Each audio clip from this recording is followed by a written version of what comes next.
Hey everyone, Odds here. Welcome back for Borked Builds, your weekly Mechabellum shenanigans. This week we've got 9 replays from various players who were all tasked with building a zoo board. They're basically playing Beast Wars or Beasties if you're in Canada, is what the name of the show was. Basically, you can only recruit and use units that either have a name that is an animal or is very specifically designed, like obviously as an animal. So, Sabertooth, for example, that's an animal. You can keep the Sabertooth. First replay here, we got DrunkCareBear up against Bajo Continuo, whatever. Red player here. So yeah, Saber. Wait, what? DrunkCareBear, you sold a Saber? You're crazy. That's an animal. We also determined that crawlers, because last challenge was too hard without any chaff, crawler is kind of like the ambiguous, like creepy crawly bug kind of thing. So we allow it for this challenge as a beast unit.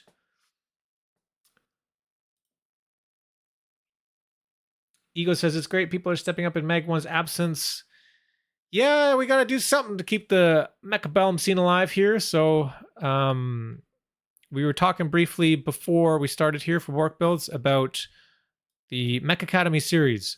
So if you don't know, I'm running a tournament. It's called Mech Academy. We've got 32 players, 8 coaches, and they're going at it in a 3-week tournament. So we're going to have matches once a week for 3 weeks.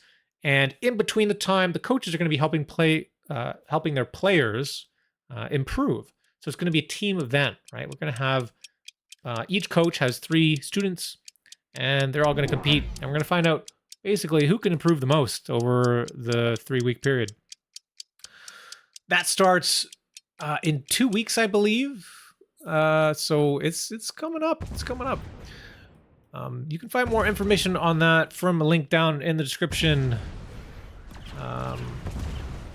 Yeah, it's going to be a lot of fun. You're going to see some content for that coming up soon. Hopefully, maybe if some coaches would allow,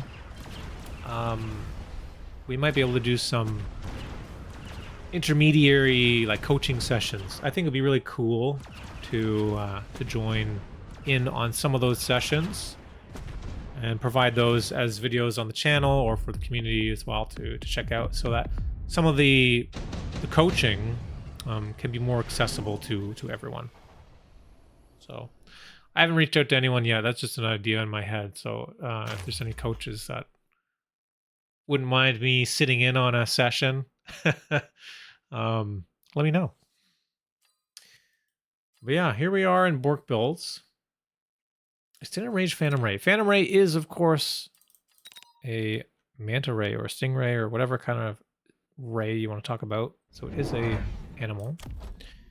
And we got the crabs. So the Vortex obviously is named the Vortex, right? It doesn't have an animal name, but it's very obviously a crab. I mean, like, look at this thing.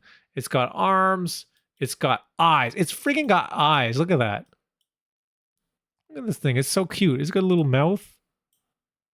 The crab's got all the legs. I'm not quite sure what this thing is on a crab.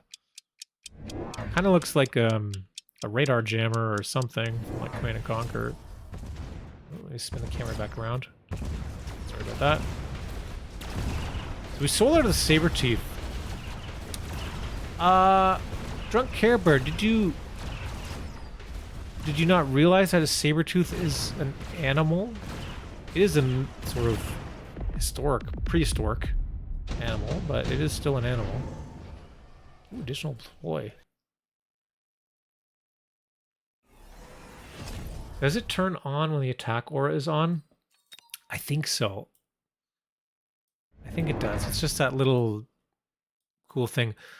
Also, it's like, I don't know, this thing like shoots like electricity, so it's kind of like, like little like what do you call it? Like Tesla coil things. Oh, damn, we got this little beacon here going on too. We just watched Smokey use some beacons with crabs that was like really effective here. So now we have Some beaconing crabs from DrunkCareBear as well. Looking like a pro. Capacitors. Not quite. You know, I should really know this because I actually went to school for like electronics and shit. No, a capacitor is basically like almost like a battery. When you have a capacitor, it's like a bucket, right? So you have energy that goes into the bucket, and the capacitor fills up, and then once it reaches the top, it goes psh, and it outputs all of the energy at that moment.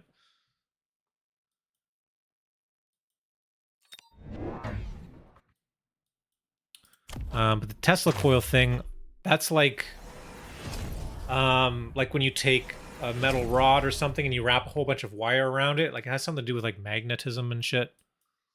I'm pretty sure. I never built a Tesla coil. I don't know. At school, though, maybe you guys would dig this. I built a really cool robot. I'll tell you guys about it. So, this was... How long ago was this? How old am I? What year is it? So this was about 14 years ago, 13 years ago. Yeah, 13 or 14 years ago. I built a robot. It was this little guy, you know, about this big, and is made out of balsa wood and any other very light materials I could find. And by the way, what the fuck is this abyss? This is crazy. Round 4 abyss. All right, we're doing it. Abyss and Wasp. Dude, you'd crush this round. Absolutely. Making a comeback here. Anyways, back to my robot story. So the robot was made of really light materials, and then I put a solar panel on its back so that it could recharge itself. And then I programmed it so that it would seek out... Sorry, it also had photo sensors on it, so it could tell where the most light was. And I programmed it basically to drive around and find areas that had a lot of light, and then it would stop there and recharge its battery. I thought it was really cool. I aced that project, by the way. I went to art school, essentially, but it's like an art technology school, so we learned new media, quote unquote. And so some of that stuff was like interactive design, interaction design, performance stuff, as well as like robotics and whatever, programming. That's where I get my knowledge from, I guess. But yeah, so it was a cool robot. Basically, I asked the question, hey, what would happen if I gave a robot the ability to seek out its own power?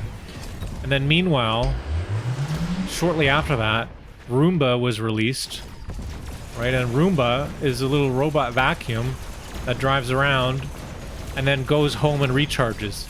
So, not quite the same as solar power, but still a little robot that has wayfinding and then ends up back at its house and recharges.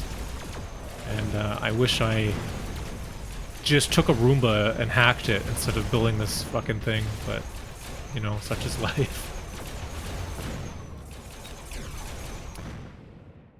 Oh my god, huge damage here.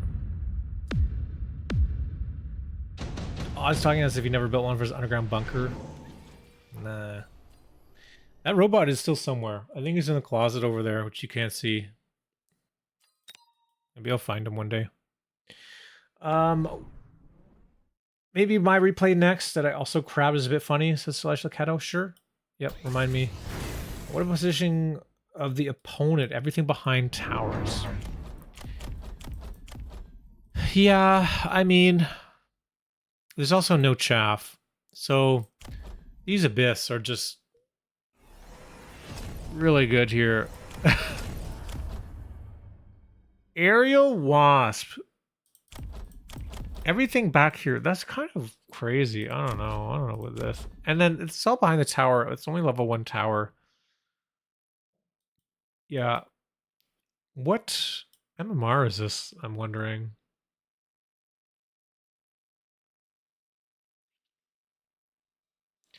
Nonsense Roomba is a tech on Wraith. I feel like the file became corrupted for some reason. Really? Did it not look like this?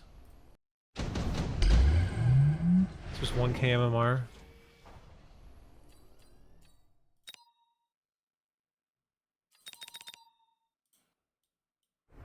Is it gonna work?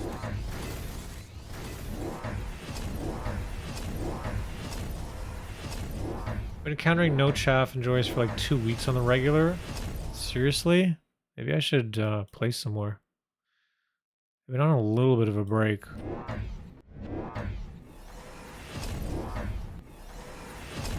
People don't build chaff. It's like kind of an easy thing to take advantage of. Okay, so opponent's going for AA on the Mustang here. It's got missiled. Great job on the side. And we do have the AA on the Wasp. So that's going to deal with those Phoenix potentially. Oh my god, that tower, man. That tower. Like, I can't do this.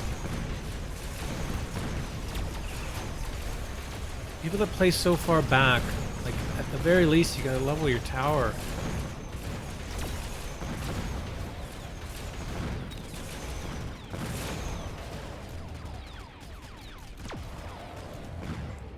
So, huge win.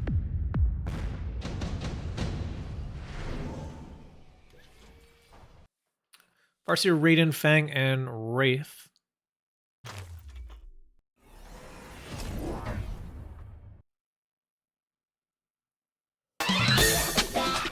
Amarok.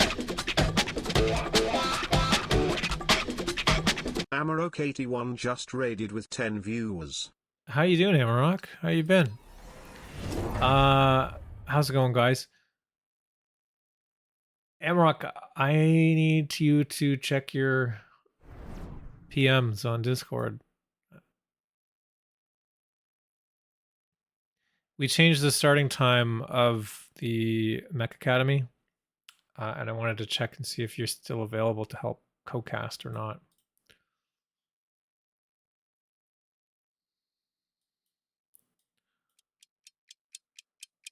No rush. Oh my god, there's so much junk here. What is happening? Okay, here we go. This is the final round. Did we have any levels on the towers yet? No, just bubbles in front. But these Abyss are ruthless.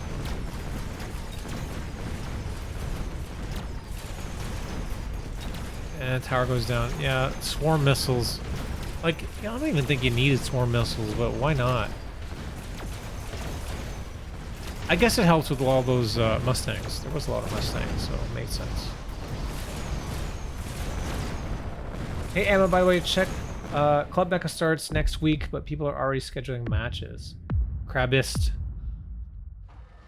Yeah, by the way, Ego, thank you for starting that up, and I will probably be casting some games. Most likely I'm just going to cast some from replays, but if I can catch some live, then that would be great. Thanks for replay, DrunkCareBear. We have... who said they wanted to play next?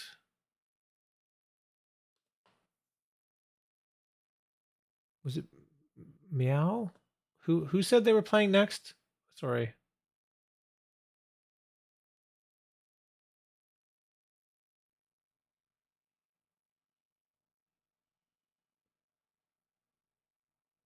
Mine until not sleeping? No, it wasn't you, Evil, I don't think.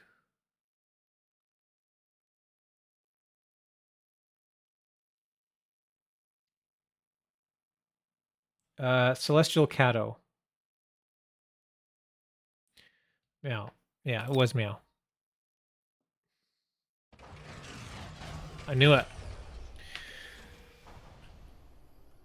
All right, here we go. We've got a few packs. Any good? I mean, this one has both animals. We've got the badger on this guy. What do we got here? Switch size, meow. Yeah, goes for the Mustang crawler. Nice.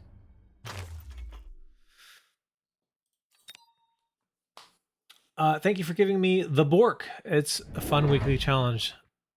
Yeah, I guess we got to talk about what to do this week, eh?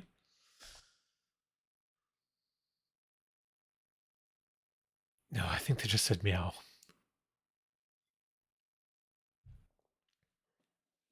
We got cats submitting replays to dogs. What is this? Yo, I like this position. What is going on here? Frontline crab. Eva, we'll do yours next, alright?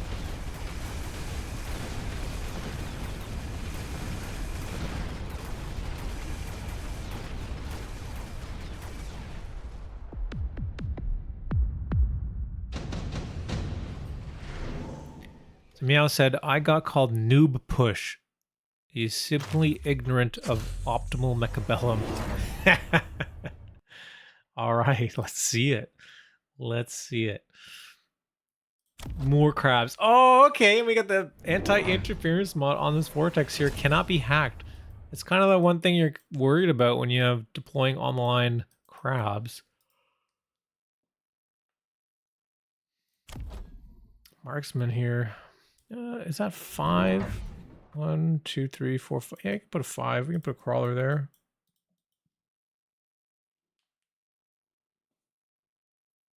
But yeah, what do you guys want to do for Borked builds this week?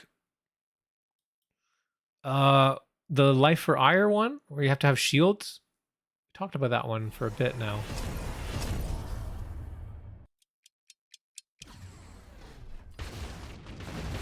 Flanks on both sides here. And yeah, these arc lights doing really well clearing the chaff. Oh, it's coming on the tower. It looks going to be a loss this round.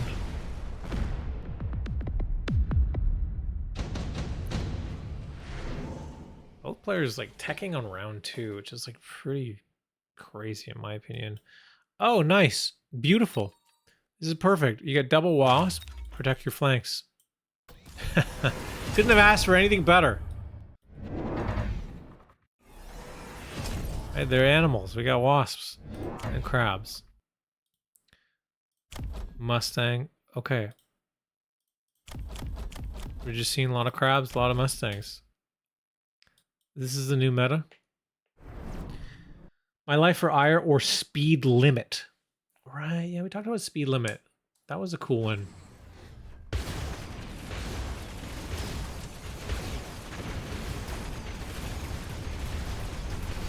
My left tower HP.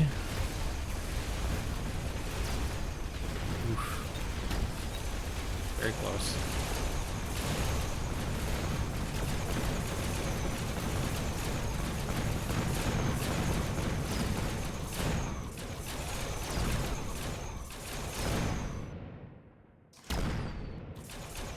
Calculated.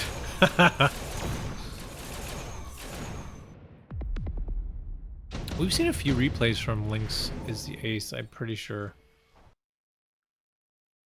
I know this one is submitted from Meow, but I'm pretty sure we've seen this player a few times. Super supply for Meow. Perfect, yep. Good, round 4. I have taught you well, young Padawan. Everyone in chat here, if it's round 4 and you see super supply, you pick that button. It doesn't matter what else is available. It is a must pick. Round 5 up for debate. Round 4, 100% must pick.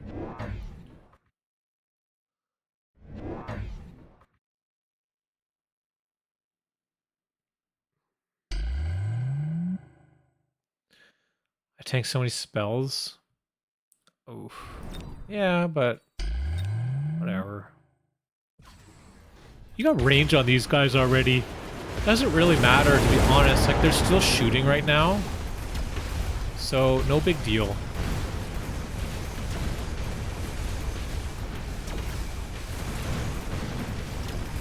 No big deal, I don't think. Oh, nice. Got that shot. It means you get a level here. That guy gets a level. Wait, one more shot? Oh, we do, but it's not enough for a level. It's close though. Next round.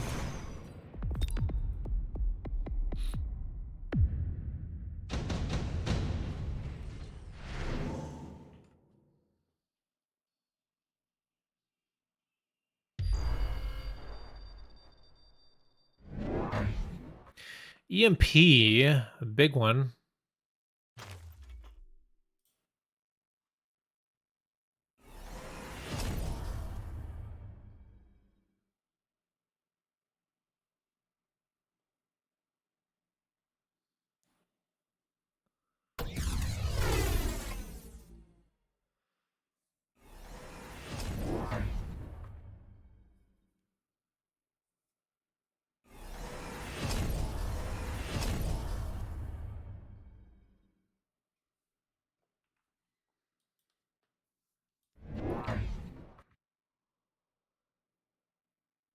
Are we gonna get shields? I mean, you don't have to shield this guy, right? He's fine. More crawlers. I wonder how many rhinos we're gonna get today. I hope we get a few.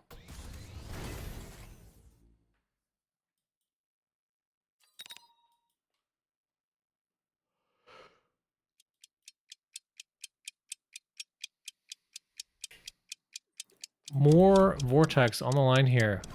And no bubbles. I mean, round 5 big EMP is pretty expensive. Like, I don't know. I wouldn't expect someone to pick it, to be honest.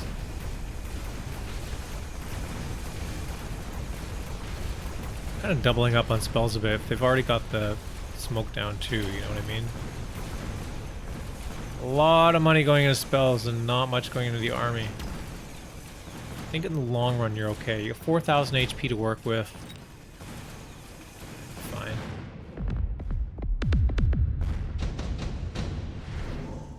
Another super supply? Mass Prod Phoenix though. Ooh. Ooh-wee.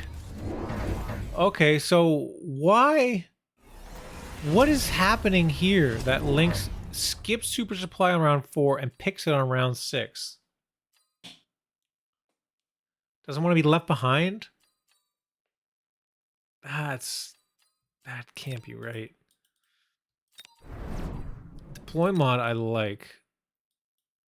Okay, so you can grab this wasp, bring it up. Yeah. It's no longer doing anything over there. Makes sense. Level 3. It's pretty good.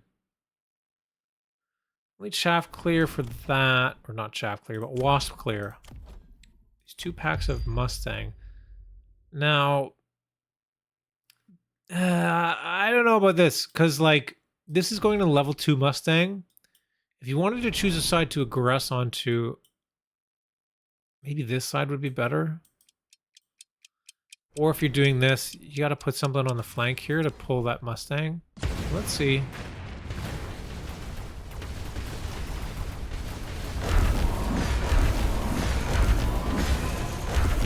EMP, or not EMP, the crab armor. Emergency armor. Yeah. Okay, so those those wasps didn't really work out, but the crab walk did. That's a big round, to be honest. So you're already coming online here. You might be able to end this in one more turn.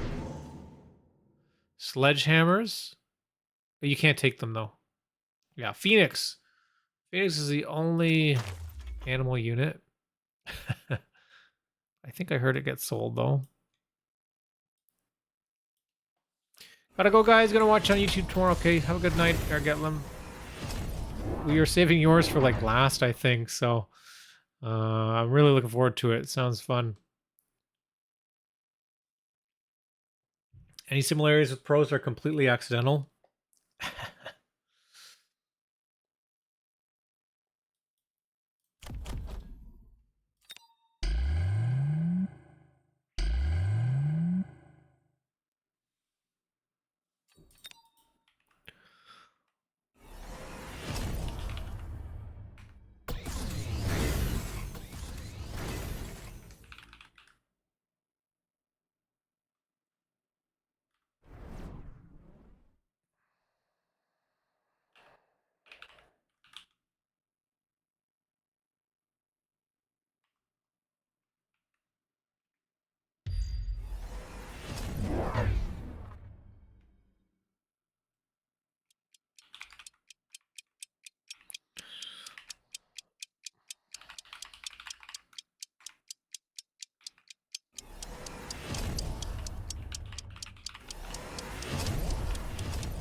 Okay, here we go.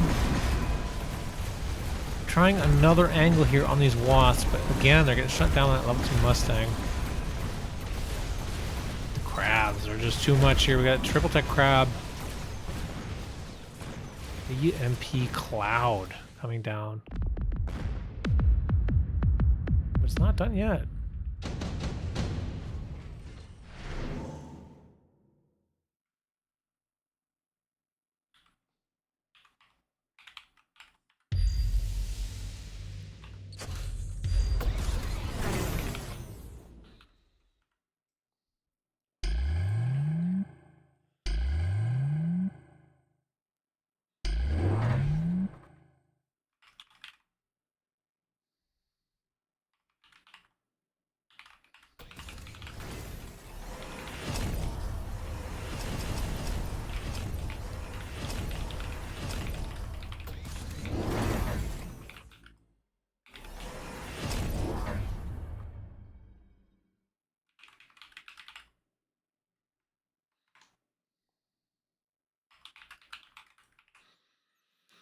Double spells coming down now. Oh my god. So we got the Acid Blast too. No Dominion Core.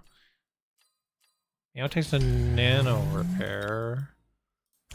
Now we just saw earlier haste being picked up for the crabs for player 624.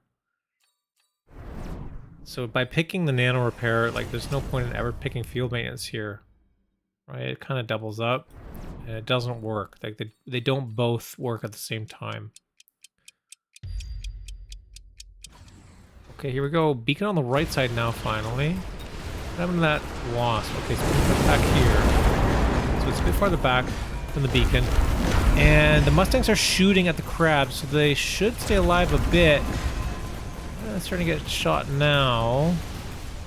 But the crabs are getting through. Beacon works. The middle is not being cleared. Going through the acid, but it doesn't matter. Right tower goes down. It's too weak. Left side, we got a bubble protecting us a bit here. And... wow. Okay.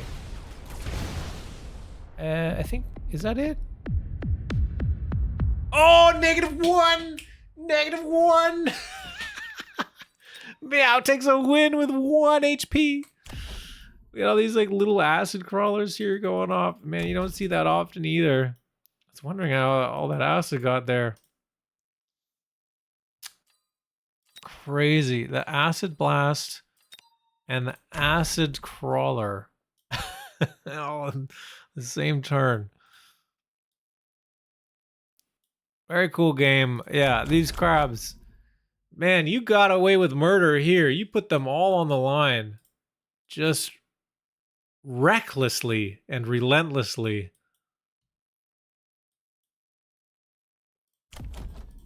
Well done, though. Good job. I wonder if the EMP cloud helped prevent a lot of this acid from coming down, too. Because we saw little tiny splotches of it. We didn't see, like, a lot of it.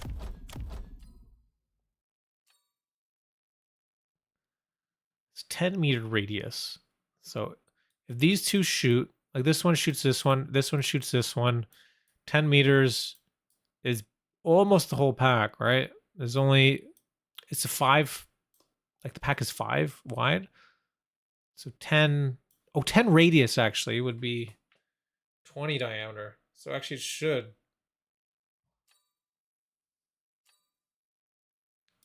That should stop the whole pack.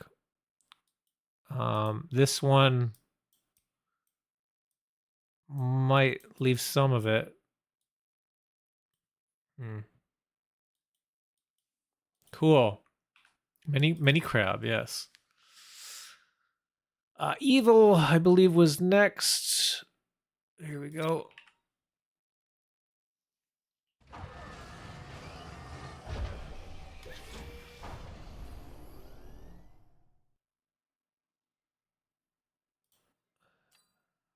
Mechabellum just redeemed recommend music.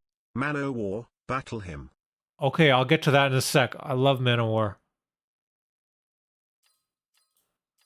Evil says this is 1450 versus 1530 ranked Saberhound start. And Eat them while they're still small, he says. He says the best counter for Vulcan marksman is tempo. Eat them while they're small. All right. Amp spec versus Rhino spec.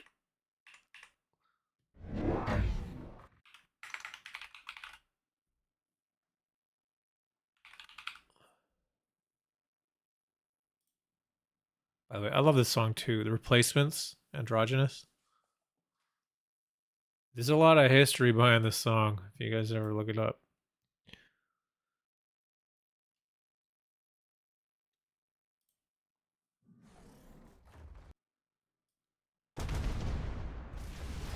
All right, we've got a saga here.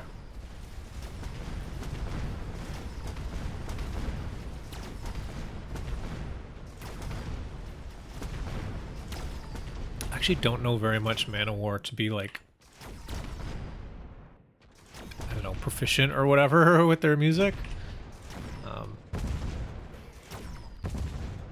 So this is new for me.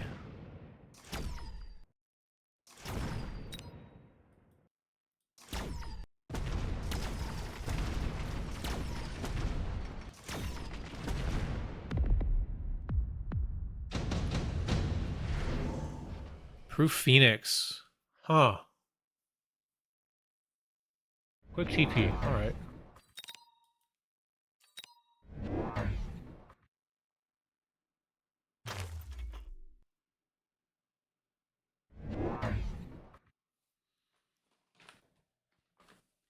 Alright, so we've got that round 2 Phoenix here. Everything looks good. Johnny, though. Over that wasp. Double wasp. So, seeing something like this, it's like very clear. This player just plays defense. And I'm wondering why the hell they took quick TP. You know what I mean? Evo, on the other hand, is aggro. Going hard on this side. We have the hounds with sabers. Classic, you know, Phoenix, everything. And I feel like in this kind of position, the quick teleport is like really strong. But Johnny is just playing really defensive here. We have a full setup, right? We had the marksmans, we had the fangs, now we have wasp protecting the flanks. So, I mean, it's possible that we just kind of defend here to put pressure in the flanks, but like, I don't know, not sure.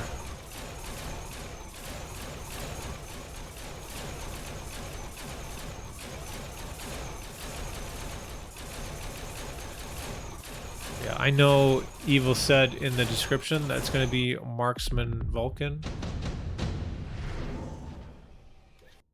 But you can kind of tell already just by looking at this board, right, guys? You can identify this, right?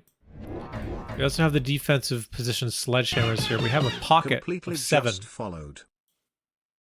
Oh, I just heard something come in here. What was that? Completely red follow. Thank you so much. Welcome to the channel. Oh, okay. We got the chambers. We got the chamber hounds. Underground threat. Yeah, this is good. Great position here. Mustang flank, though. Mustang. Huh. So you normally put a sledge here. We cannot because we are playing the zoo build, right? Only beasts. Beast wars only. So Mustang instead of sledge. But it's pretty good against these wasps, to be honest. Although, like, I kind of, like, these are right tucked up here. I honestly, like, put the wasp, like, closer down. Because if he puts, like, a rhino here, all of your Mustangs are going to be locked on the rhino, and these wasps are going to be free to do whatever they want. But putting them here, these are always going to lock on.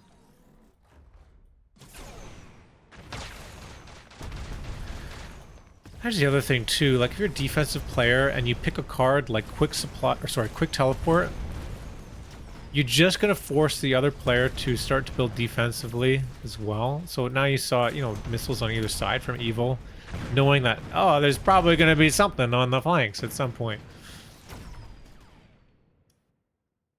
So maintaining tempo. These Mustangs have a lot of XP there.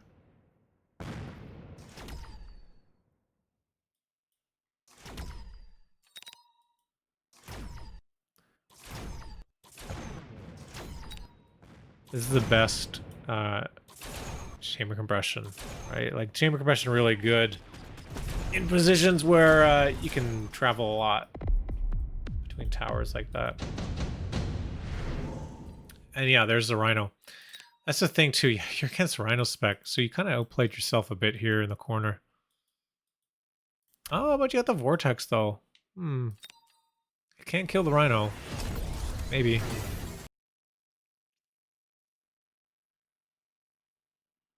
Two rank 3 Vortex.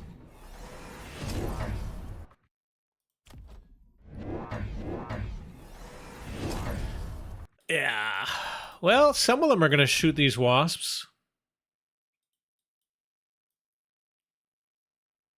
Not leaving much gap.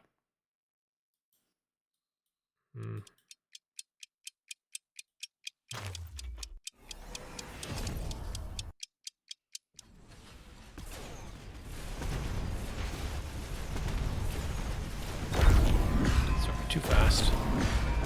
The Rhino is going to die. But yeah, a lot of these wasps live. However, you're running down those Vulcans, which is really great.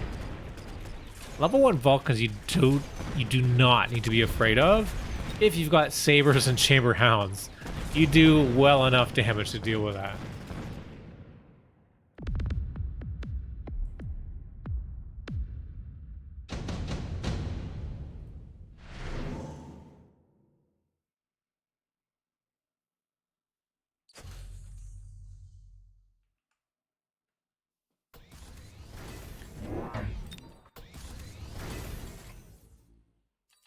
Heavy armor. Oh man, that's gonna be so annoying here.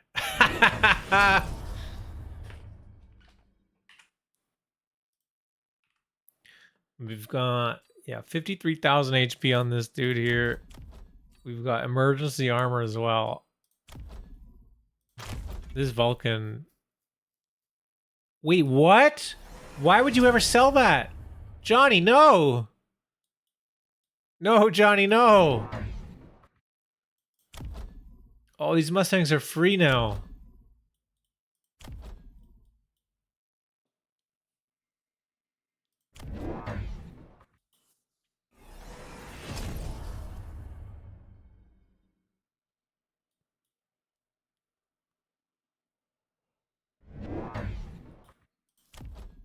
Okay, Sabertooth double shot. I can get behind that. I mean, there's supposed to be a Rhino here. It's actually gonna do well against a Scorpion and like Vulcans and shit too. Like this is looking good. I need to get range eventually, potentially, or just like temp speed. A little bit of a pull there. It's okay though.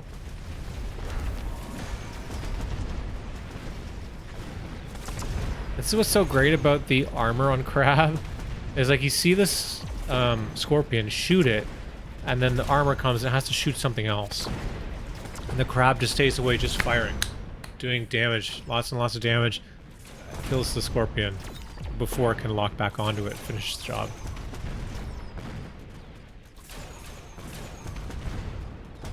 We get some levels here too. Alright.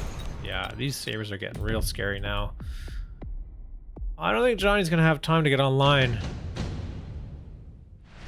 There's also like, ooh, nice Rhino. I mean, okay, so I was just about to say you can put pressure on this side of the tower now.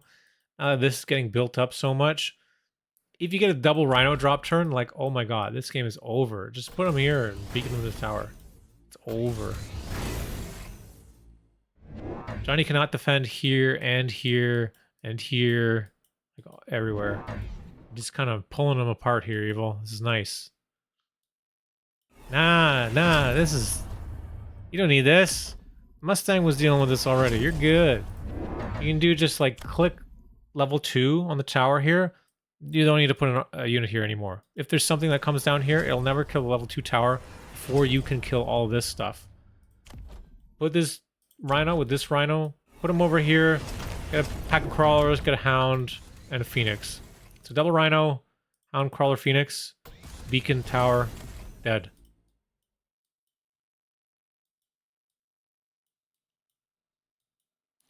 You see some crawlers here to protect the Scorpion. So the first shot of the Scorpion is going to hit that. Meanwhile, though, the Vulcan will kill that. But it does protect that first round. And then the Vulcan, once this is dead, it's going to lock onto these guys. Now we've also got field maintenance. So the Vulcan's never going to kill that. And Saber might be able to get away with killing these units. Although, I mean, it's a level 2 Vulcan now. We have those bubbles as well.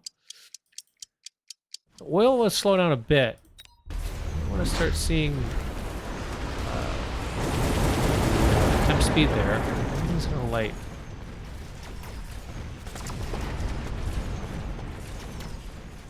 You only need a little bit of damage.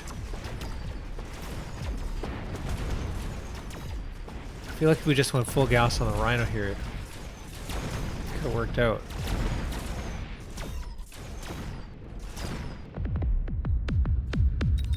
But now the oil's gone. Let's see what we can do. Amp core could be good. Sandworm. Yeah, it is a worm. A worm is a, you know, a beast. Oh, Johnny boy, the Borks are calling.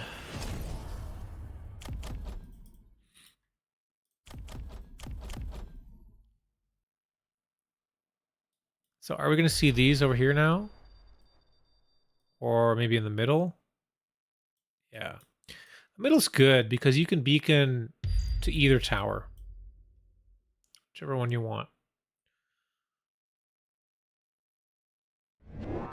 You do one turn, do this tower, next turn, do that tower. When you have an opponent that's only got 5-10 HP, they have to guess correctly every turn from now on. It's hard to do. I see you thinking about getting your own oil. I saw that. You could oil here. You could also oil here.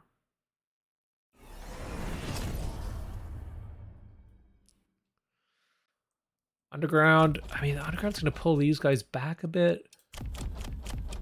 Actually, underground here is pretty good. This Scorpion's going to have to turn. Not all this stuff is going to work out.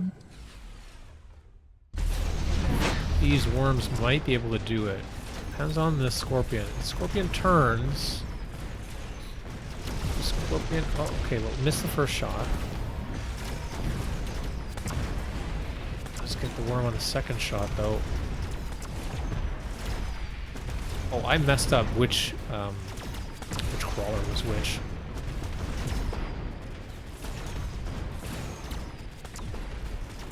Getting on the tower now. It's only level 1. It goes down. There is a worm alive. This could be lethal. The crab's not going to die. Heavy, super heavy crab with field maintenance. It just lives through everything. That'll do it. That'll do it. You finds a win there with this beast mode. Nice. Thanks to Replay Evo.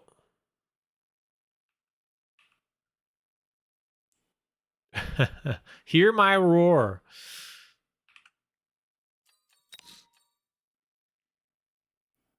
All right, I'm going to go down to the start of the list here.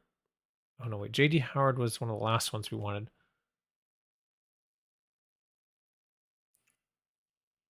J.D. Howard and Airgetlam.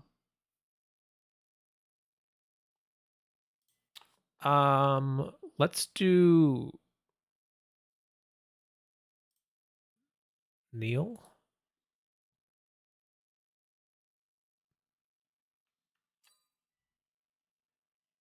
No, wait. HoldFast? HoldFast is here. We'll do HoldFast.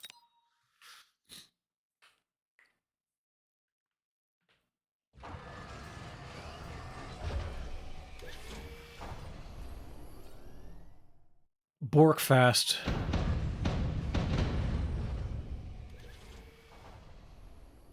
Mine isn't that good. Oh, come on, Gniel. I didn't know you were in chat. Just said hi earlier. You lurker. If y'all want to coach my replay, that would make sense, but not a great game. Yeah, I can do that. No worries, man. Just another shout out to the Mech Academy, by the way, since we're talking about coaching. It's the coaching tournament that we're putting on. I think Evil, I saw your name in there. You're going to be coached.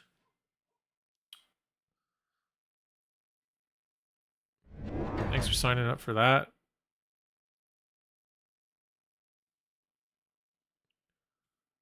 Which team are you on again, Evil? Who's your coach? Or so far, who's your coach? Is Zemp going to be helping you out? You met Tonguedale today? Okay. Tongue Daddy. Yeah, Tonguedale's a very good player. We've got so many great players doing coaching. It's really going to be fantastic. All you guys are going to level up so hard. It's going to be great.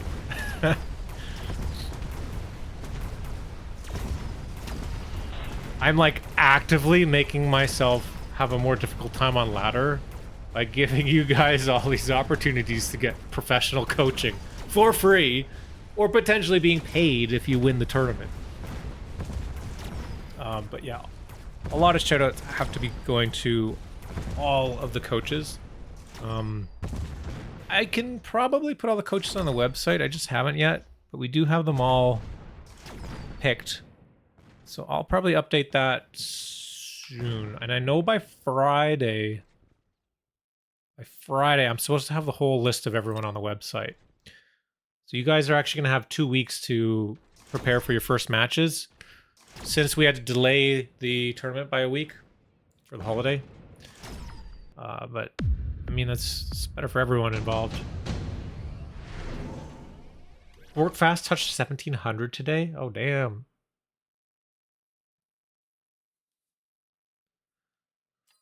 Climbing. I haven't been playing as much as I should have. I've been spending time working on the tournament, and I've also been working on a little bit of a hobby game dev project. I'll show you guys at some point. In the odds Discord, there is a game dev channel where you talk about it a little bit.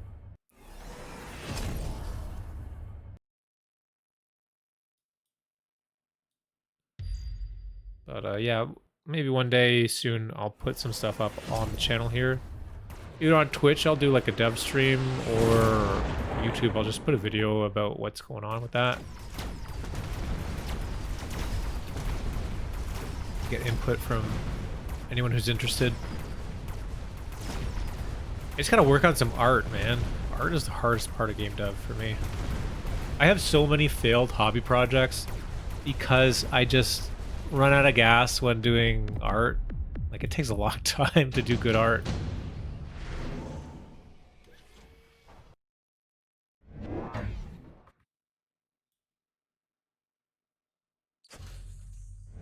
I think at this point I'm a much better programmer than I am an artist. It used to be the other way around. Some of my really old game projects I did, like back in school, because I made some games in school as well. I was actually the artist on the team and not the programmer. But nowadays, I'm the programmer and not the artist.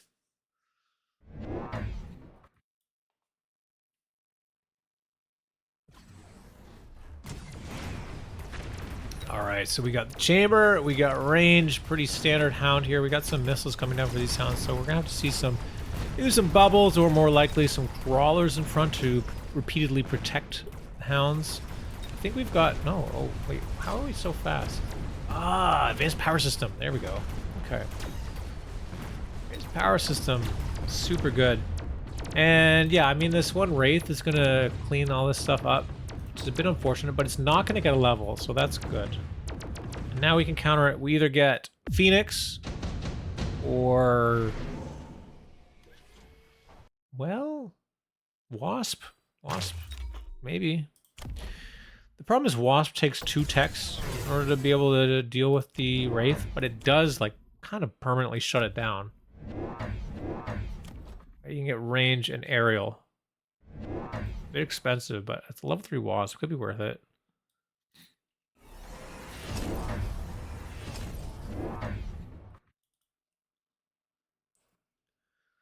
So I get Phoenix too.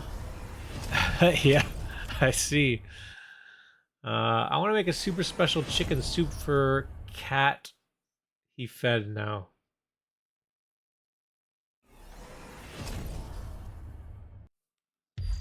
You're gonna make a special soup for your cat? That's very nice of you.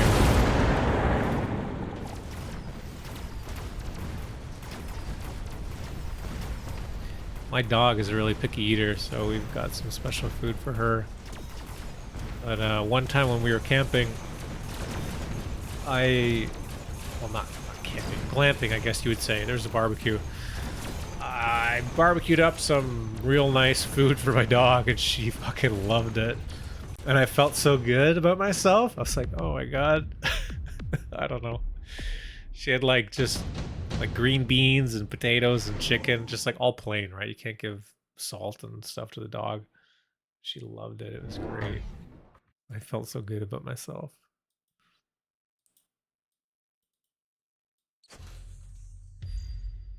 He was sleeping under my blankets behind my chair, super hidden.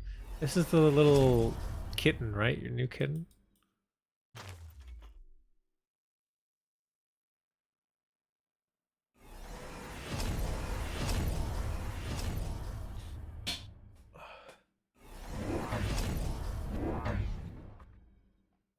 Cats are sneaky. So we got the crabs on the flanks now. It's looking like, yeah, pretty normal looking hound game, chamber game. Yeah. 3 hound.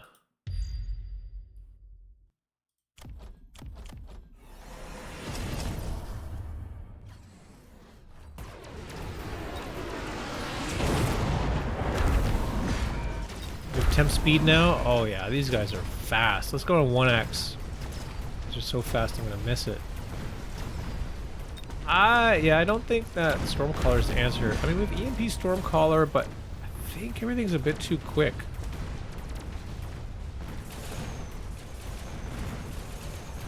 Tower goes down, right side, oh, left side tower goes down too, so these wasps are gonna live. We should be looking pretty good here. Wraith is probably gonna level though, which is a bit scary. Unless, oh no, there it goes. Yeah, the bane of the, like the hound comp here is like leveled units, right? You get leveled fortress, leveled war factory, leveled wraith, leveled Vulcan.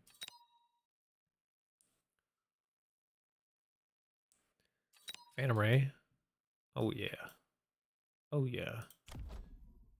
That's actually gonna be really good against these wraiths. Once they warp in.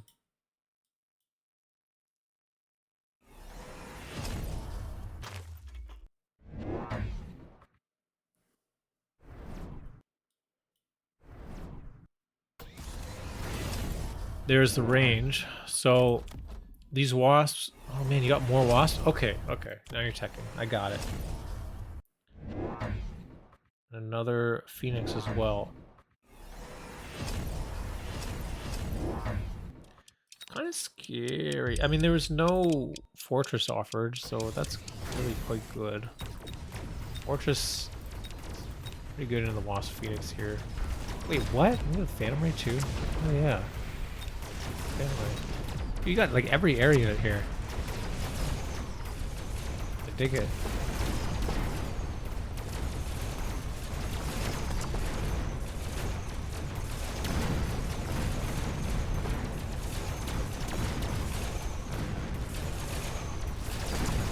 lot of stuff still on the board, though. This is a pretty dirty turn. Work fast.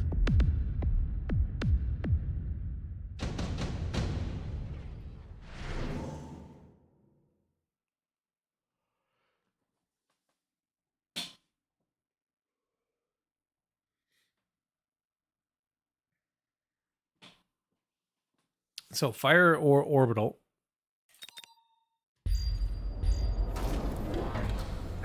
You're crazy picking the incendiary here. You're gonna walk through the incendiary. What are you doing? What are you doing? Do you have armor or something? Like, what are you doing?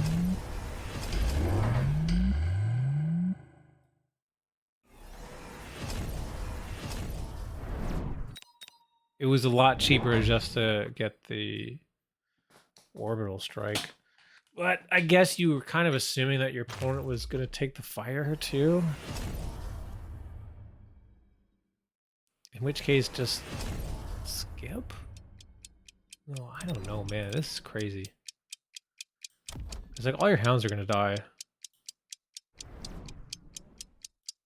And like, I do see the level 2 crawlers here in underground. We do have full upgrades.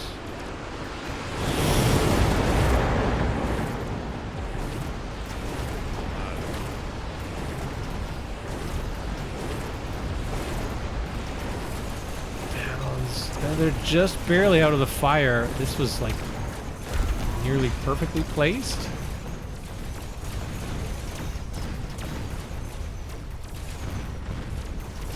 Okay. And now, yeah, you kill your own dudes. A little bit.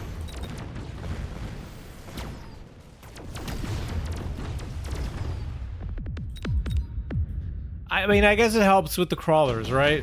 There is a fair bit of crawlers. I get it. Ooh, there's a level 2 fortress, level 2 Vulcan. Ooh, both scary. Fire isn't real? Then don't pick it!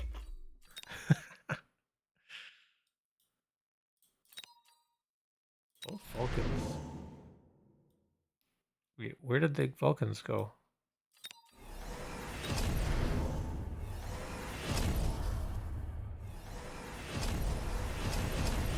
HE Wasp with all the upgrades here.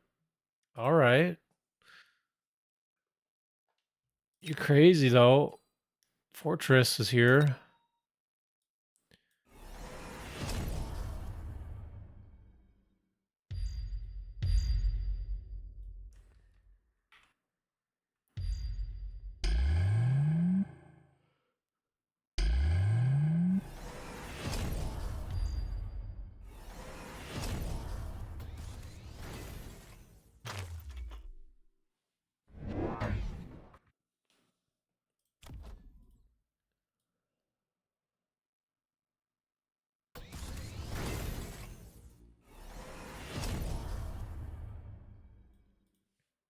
You're getting pretty low, HoldFast. Oil this turn. It's gonna ignite. It's just more fire. Fire's not real.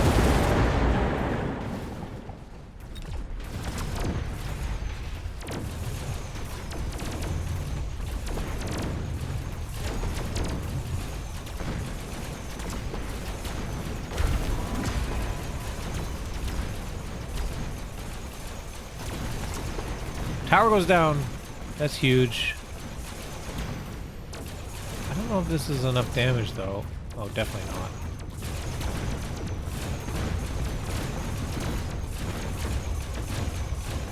You get some valuable experience, though. I mean, one more turn could do it. You've evened it up. Missile strike. Ooh, that's kind of deadly. But they go for the smoke. I mean, that's also pretty good, too. Like, a missile strike here is really good. Borkfast goes for your own smoke.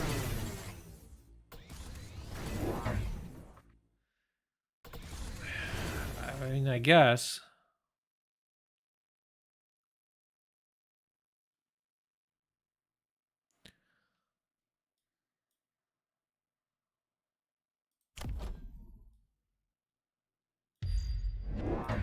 aerial marksman's not it. There's too many wasps. Okay, so now Coin Spinner's gonna go for the Mustangs, which should help deal with the wasp. But I mean, not really, because we got high explosive on the wasp. They're high level. Like, this is not it. Like, a level 1 Mustang, even with these techs, it's... I don't know. I don't think it'll work.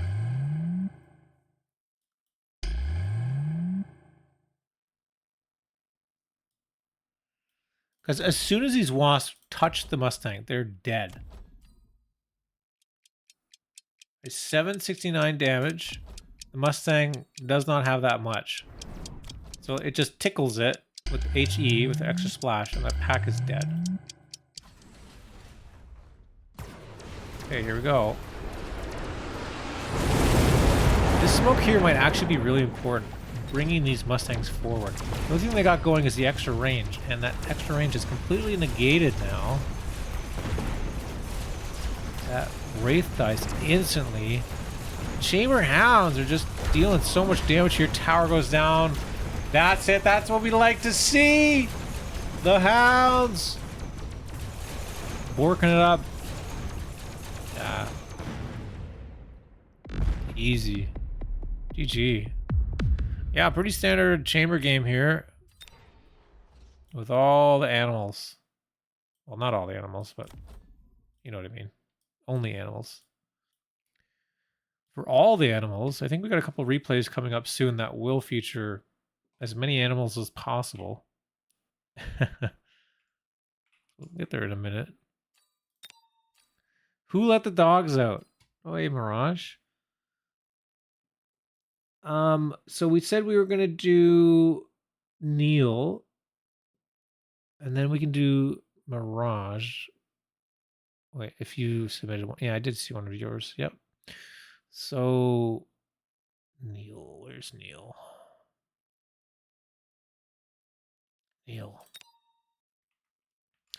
Neil says it's not a very good one, but you know what? We'll be the judge of that. If you submitted it, it must have been decent enough.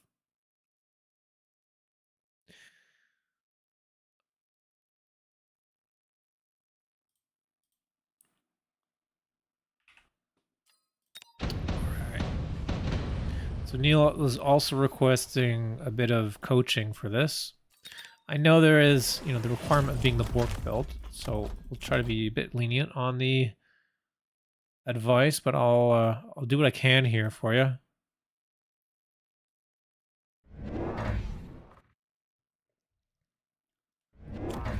Okay. Round 1 right on the line. That's going to be a no from me, dog.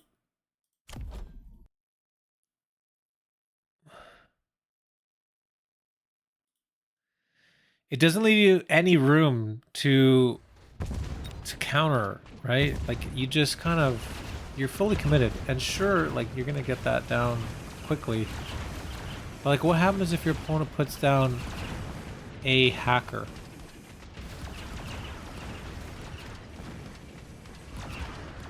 Like, when you play on the line like that, you're taking a lot of risk.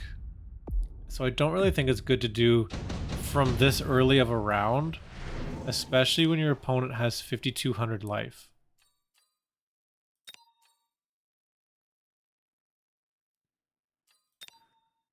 I would have at least 5 tiles in front of your hounds. So that you can fit, for example, a crawler pack or something like that. You don't have to have 5, but like that's kind of what I go for. And with the vortex as well, you don't want that right on the line either. Because the vortex, right, you got field maintenance, you got emergency armor, so yeah, you want them to be tanky. So sure, you're thinking, yeah, let's put them in front so they can tank. But if you do that, you put emergency armor on or field maintenance, again, the hacker, like you get one hacker here, and you just have to sell them. Like they're dead units. Like they're really bad. Even if it's not hacker, for example, anything with like single target damage, they're just going to be paperweights. So, when you see people playing on the line, it's not usually from turn 1. It's usually after a few turns. And, you know, the player kind of has an idea of what the other player is doing. And there's less likely to be as much time for a reaction. Or, like there's less counterplay if you do it later on. You know what I mean? There's less time to do counterplay. Right now they got 5,200 health, and from turn 1 they have the entire game to counterplay it.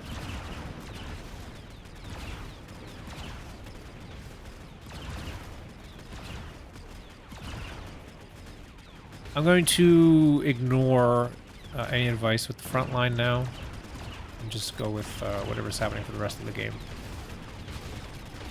There's no sense beating that same drum.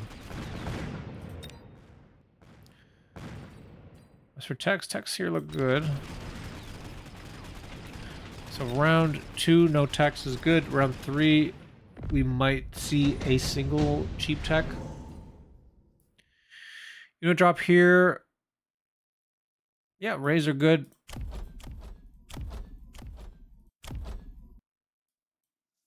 The steel ball is not an animal either, so... Okay, there it goes.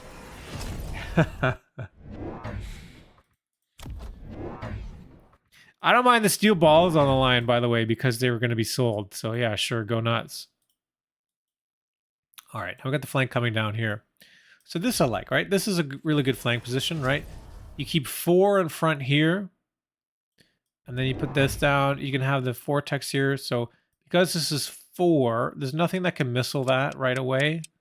Or like target it right away. It'll have to target the crawlers. We get a bit of chaff play here on the side too. So we're trying to get some work on those flanks. The Mustang, I actually like. I kind of dig it, to be honest. I like it. It's a bit unfortunate. Your opponent has gone into armor on Phantom Ray already. It's this turn, I think. So you know, can't really predict that. From the drop, so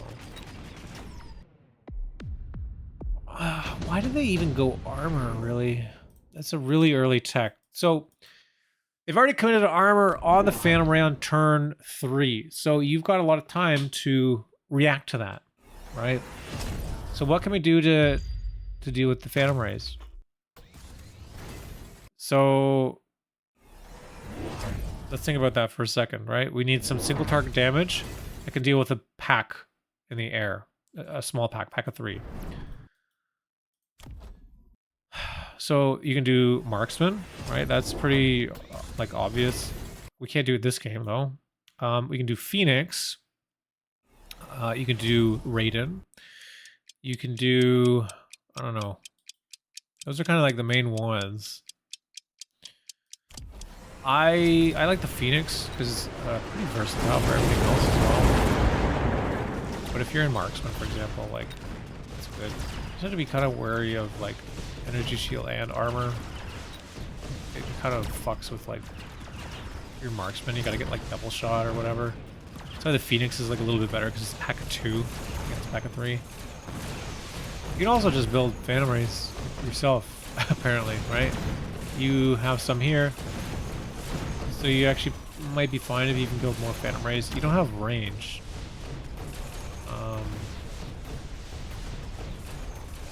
But like, I don't know. Maybe you don't need to tech them, but like Stealth Cloak could be helpful or something. Just to increase the damage a bit. Ooh, nice. Leveling towers. It's very good. Level the towers. Alright, so you got to level on the Phantom Ray. Definitely got to level that. And you got to definitely level the Mustang too. All these are really important units that need levels. So I see also we have Portable Shield, Absorb Mod. These are very good cards. Portable Shield on the Phantom Ray could be excellent. Looks like you've gone for Barrier here. Okay, barrier sandworm. Yeah, if you're going into wasp, sure. Okay. So now I see kind of what's going on with your on the line aggro now. Now you can kind of protect it, I guess, with the sandworm a bit, the barrier. Because that's one of the few ways you can get a bubble over the line. Well, it's a lot of Phantom Rays here. It's a big Phantom Ray commitment.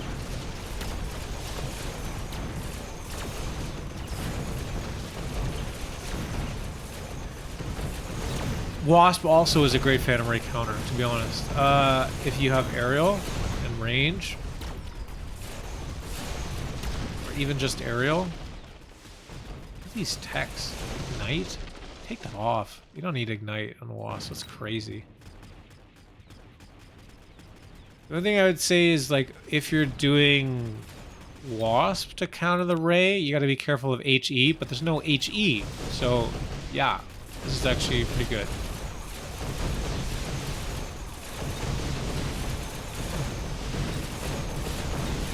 Even to that level, like, look at these level 3 Phantom Rays with the portable shield.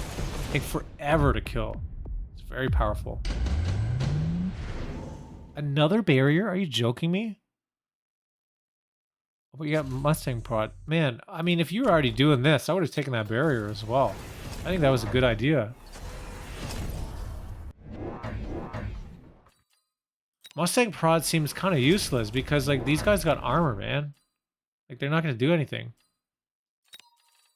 Mustang's a bit of a dead unit right now. I really liked the barrier, actually. I think normally, like, the Mustang prod is a really great card. But another thing is, like, it's not super great on sandworms either because these are aggressive units. They're melee, right? They get in your face. So having them spawn Mustangs is not the best because they're likely to die. The worm is likely to die, and therefore you don't get as much value from the Mustang.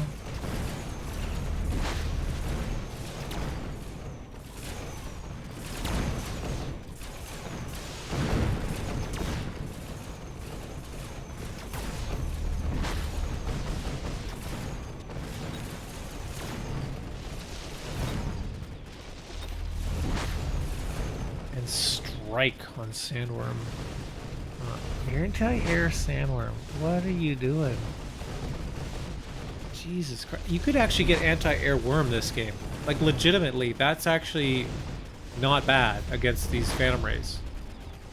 Dude, if we see anti-air on sandworm, like, I actually really like this. Because, yeah, look at this. All of these spawn Mustangs don't do anything. Nothing.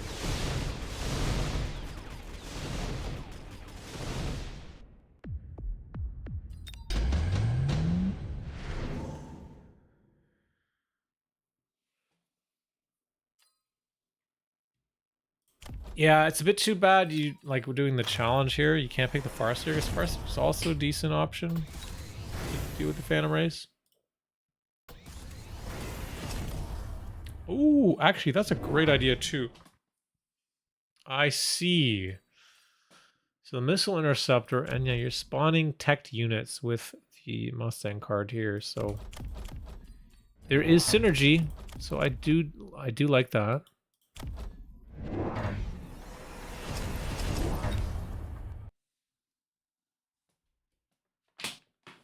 Oh, fuck, my legs falling asleep. Ugh.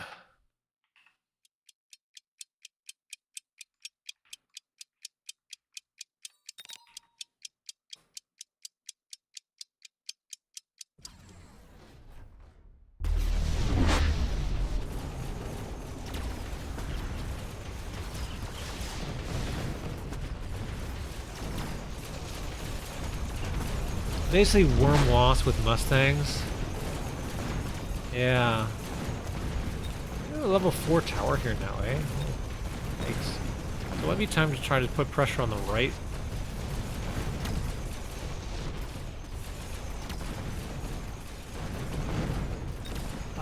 I do like this Missile Interceptor though. This is a great way to still find value in the Mustang, even though your Mustang is kind of hard counter by these armor, right? I really like that.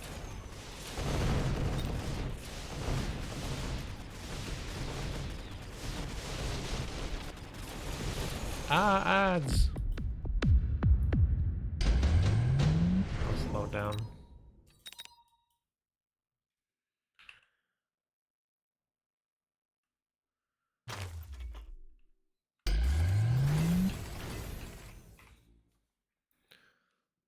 Valoria.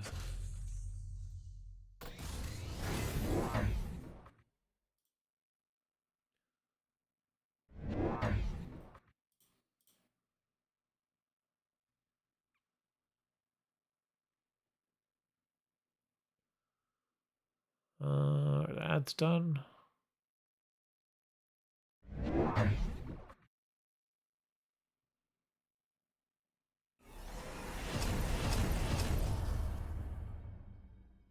The ads are probably done now. So Gniel, I was saying, I like that you've clicked the missile interceptor here to turn a unit that was seemingly non-valuable because it was countered by the armor here into a valuable unit, because now it flips the script, right? Now the Phantom Ray is countered by the Mustang. And also, the Phantom Ray also has 2 techs, so you're still matching tech. You're not like going all in on more techs to make these units useful. You've only just matched it. Phantom Ray now going for Energy Shield 2. Huh. I'm really all in on those Phantom Rays. Meanwhile, EMP Aerial on the Wasp. Hell yeah, dude. This is looking good. This is looking good. My Valoria Pixies, yeah. One of the few bands I got to see live.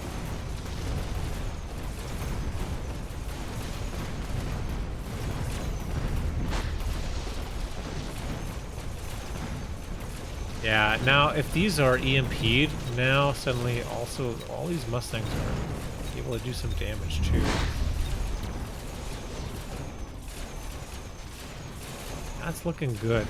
Yeah, I do like how you found ways to find value in your units here that were useless. And also, again, the card, which I was like, oh, I don't know about. Oops, I meant to go back to the battlefield. Sorry. The Mustang prod card, you brought value back to that. So you were in a position where, you were out-teched and whatever. You had a whole bunch of your board kind of disabled in a way, and then you found ways to reactivate them, which is really good. I think that's something that you need to think about in Mechabellum a lot, right? Is so you deployed on the line, you had all these things that like maybe you would have to like sell out because you get countered. So, right, your option are to sell a unit out if it's countered, or to support it, right? So you got a couple of good things there, right? You had that shield for the worm, which helped your frontline units. So there was support there, right, for that. So it kind of helped that you were helped your units that were up on the line there. And then secondly, like you were in Mustang and you had the Mustang prod, and those were all screwed by the rays, but then you found a way to still make them valuable by having clicked the missile interceptor on them to counter the rays, and then later on finding the money to get EMP on the Wasp, which then also kind of re-enabled your Mustangs to do their job. So those were 2 really good moves there. Yeah. When they've been around a minute. Yeah, I saw the Pixies. They kind of like came back in, it must have been, it was probably 2011. No, sorry. Yeah, 2011, I think. 2010 or 2011. Probably 11. It's like my second year at university. Okay, we've got. Yeah, I remember. I was stoked. I have only seen like a handful of concerts. For some reason, I just like. I'm not really a concert guy. I was very selective with the concerts I've chosen. I've seen the Pixies. I've seen the White Stripes. I've seen Alexis on Fire. I've seen the Gorillas. I've seen Queens of the Stone Age.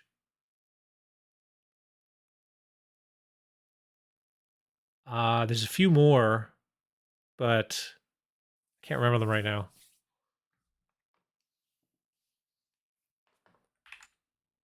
There's not very many more. I think there's only a couple more. Mirage _ age Mirage, just redeemed yes, recommend music. 1. Into the Mist, Swift 7. 2. Doppelganger, Wing. 3. What is happening Monster, here? Alan Walker.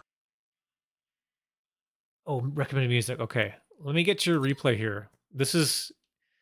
I forgot. This is what we're doing. We're doing recommended music for whoever's doing this, the game. So here we go, Mirage.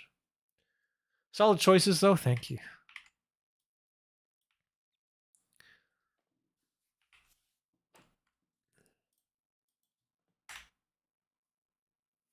No, I have not seen Nickelback. I know what you're thinking.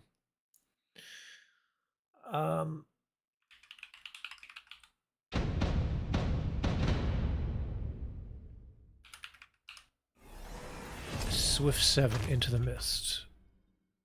Okay.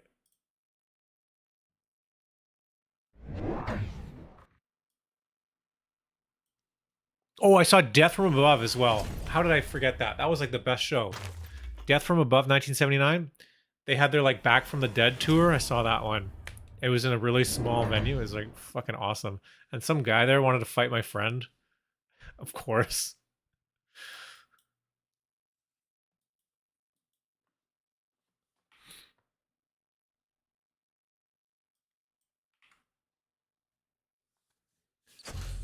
They seemed like a fun live band.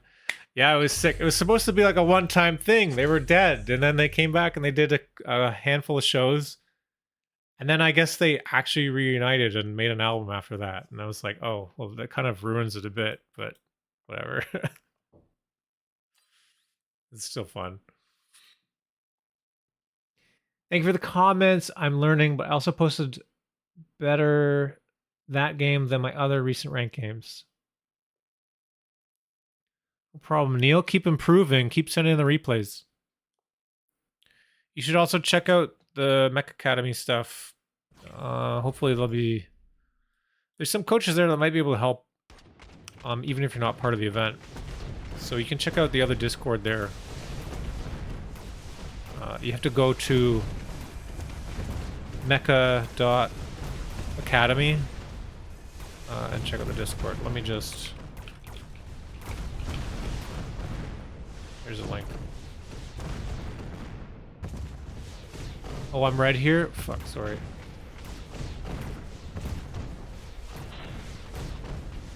Wait, what the hell? How do we have Phantom Rays on round 1 for both players?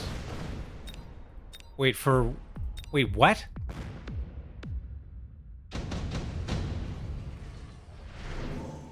No. What the fuck happened? You sold a ball. How did you get 2 Phantom Rays?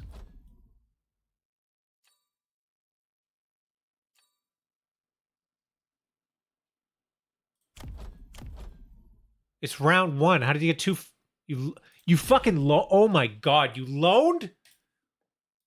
You loaned! Oh! I'm like, math is not mathing. Math is not mathing. Math is not might. What is happening? You loaned. Of course, you had to loan. That's the only way. What the hell? What are we doing here? Oh my god.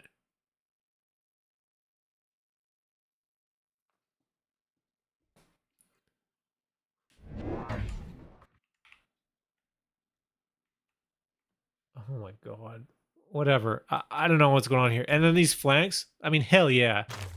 I actually kind of prefer the vortex in the corner just because if you do the like field maintenance or the grid or not grid, emergency armor, like ties things up more in the corner.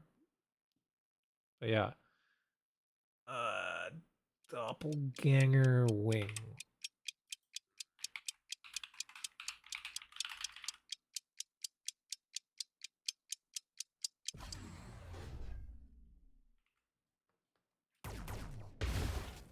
Opponent immediately going to the Farseer to try to deal with this. It's just full gas. Wait, is this that beatboxing guy?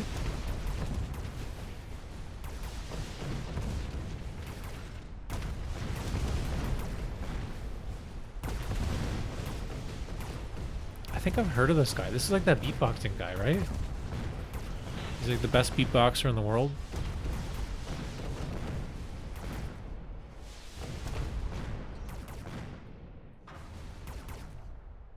He's good.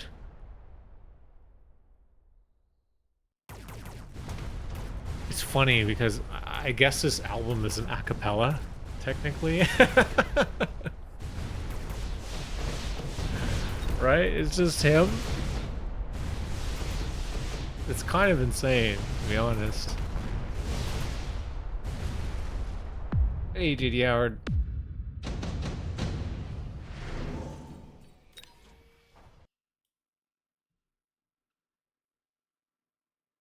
Dude, there's so much bass in this guy's voice.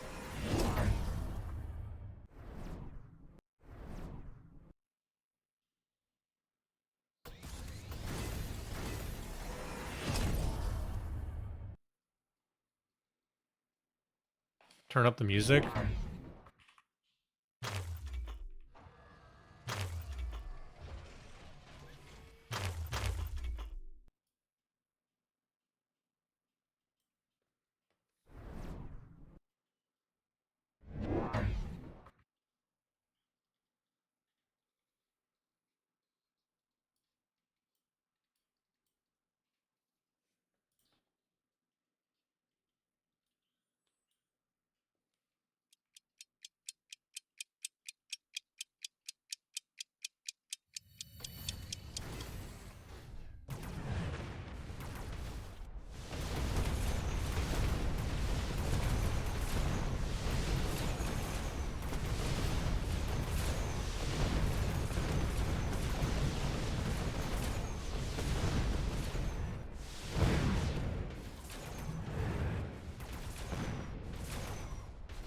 We gotta listen to Dopamine. This is the one that I know.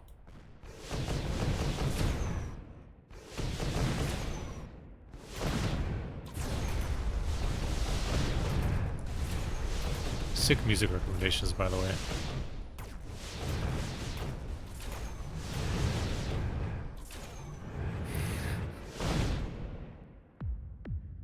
How do you do that with your mouth?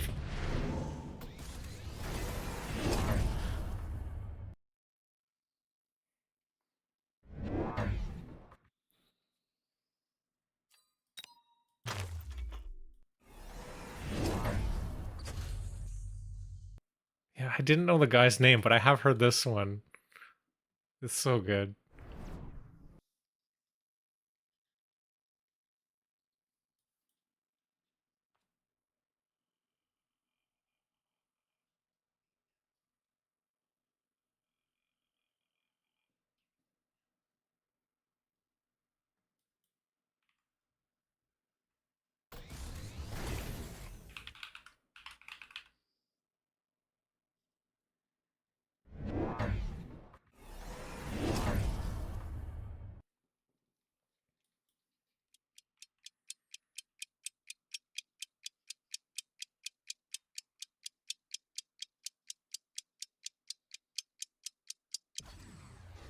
Alright, bring him down a little bit again. Talk about the game again.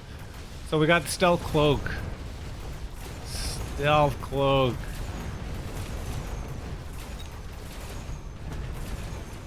The cloak in that round was forcing the Phoenix to retarget the rays so he didn't kill any of them. It's pretty cool seeing it work like that.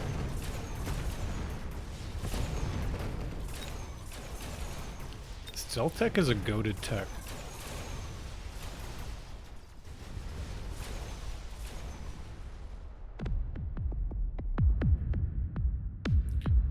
Okay, so the other recommended song here was Monster by Alan Walker and Emerson Flora.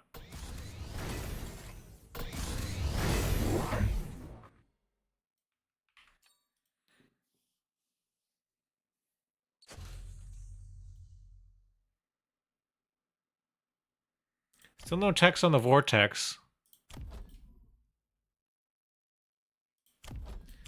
Anti-missile farce here.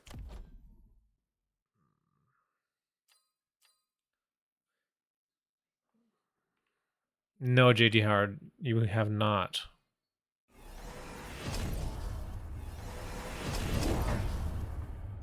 I was saving yours for near the end, which we are getting to. You might be next, actually. I think yours and Airgetlam, I think.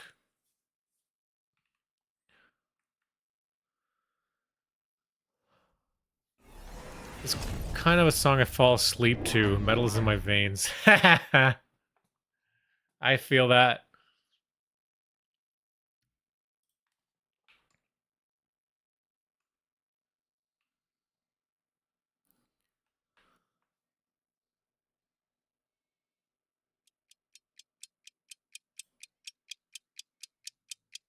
So the replays we have left are Airgetlam, Whip Shader, and JD Howard.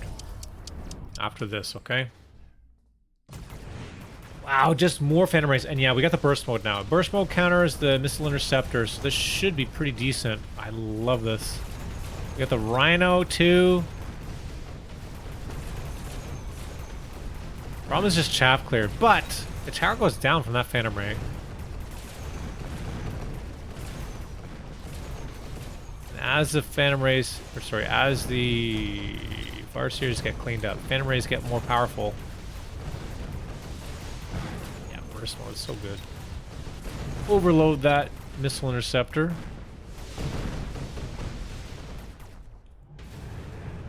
Missiling versus anti-missile units, -50. Yeah, you gotta be careful of that. I forget that all the time.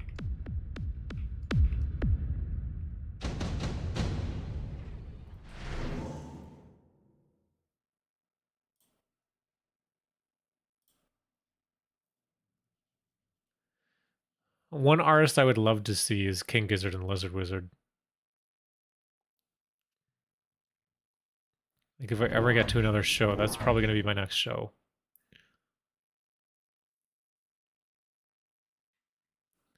They were actually here recently, but I haven't really been able to go out that to go do shows. I think it would overload my nervous system right now.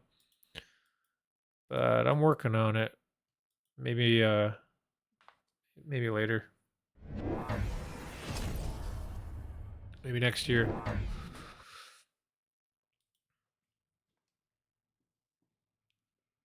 My coworker's gone to see them. He had a blast. Yeah, I bet it would be so fun, dude. Will the dings be posted in the Discord for discoverable somehow? The dings?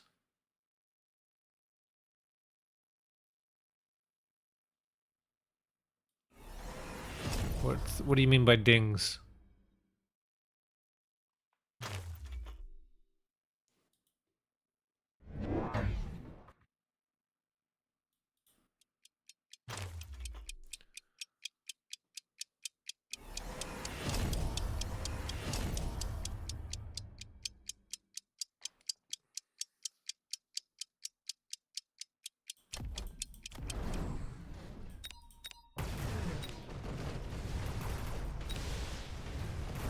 No, oh no, there is EMP available.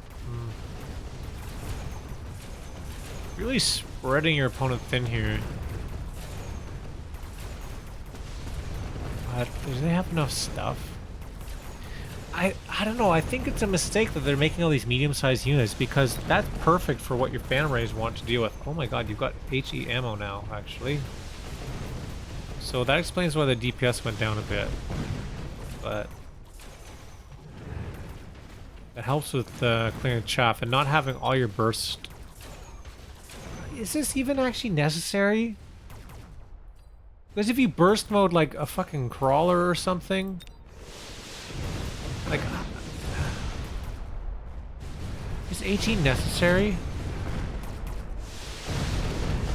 Splash range by 7. I mean, it does it. If you're bursting and you have an increased splash range, even if you have less damage, it does more area of effect. Does that make it worth it?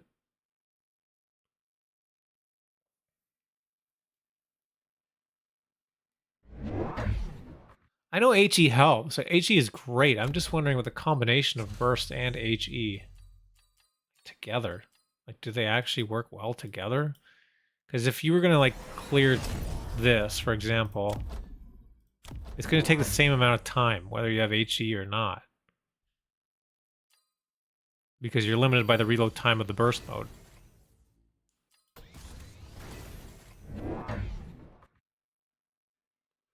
One regular crawl can ruin your day. It says HE or Azray. Yes, but it, regardless of if you have HE or not, it ruins your day because you have burst mode. Oz hates HE. HE is great. I'm just not sure about this combo. And I'm genuinely asking, because this is not something that I play with. Like, in my opinion, not knowing about it, I feel like these are not, like, they counteract each other a bit, you know what I mean? They go burst mode. Well, if you're already out DPSing everything because of the burst, then the damage reduction on the HE doesn't matter as much. I don't know. No odds. You absolutely need burst. No odds. Anti-missile kills raise. Well, yeah, no shit.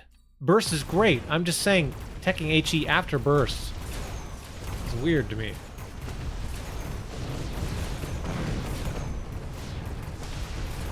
Like, the burst has so many missiles, like, doesn't it clear up the shit anyway?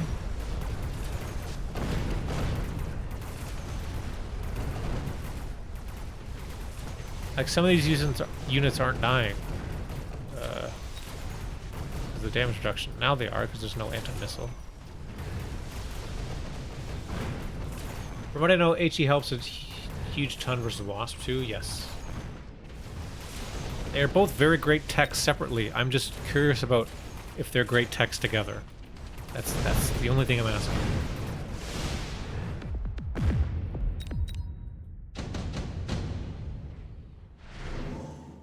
Not enough chaff in this game.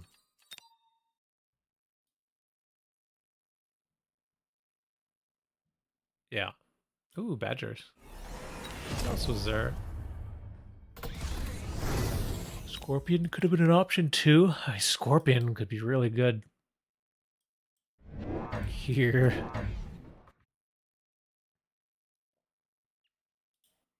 Yeah, badgers is also going to be a pain in the ass. I mean, it does help with the chaff clear. It's not a whole lot of chaff, but... Okay. We are all insane. I think it's more of a need than if they work together. It's a want, not a need.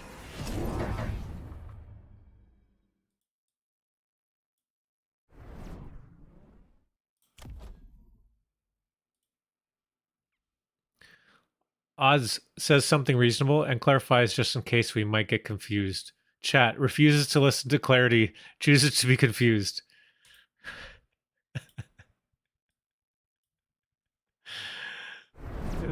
Whatever. I try.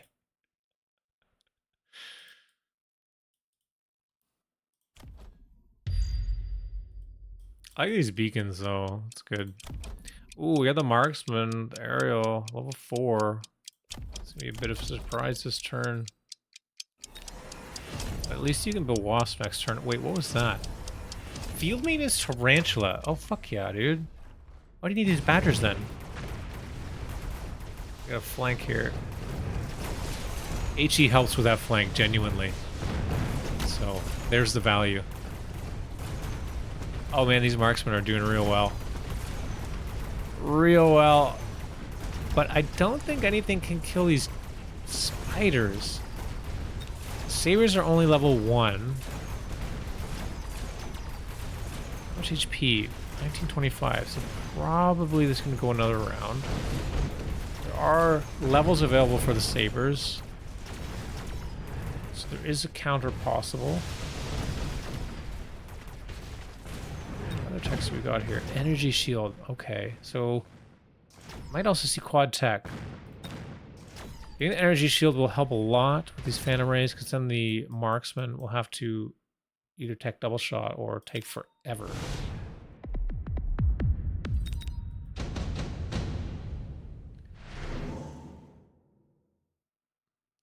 The HE helps the rays be more autonomous as a single carry, more or less. They're like taking spiders or batters from drops to help. Okay, thank you, Mirage, for that clarity. It doesn't help that I speak nonsense for 90% of my messages. 4-3. Finally, Oz understands. Yes, thank you. It's a couple marksmen trying to really hard. So, being autonomous, I get it. That makes sense here because we have little patches of units everywhere on the board, and there's not really much supporting units for the Phantom Ray. So, having Phantom Ray more as a do-it-all unit, I get it, okay? That makes sense.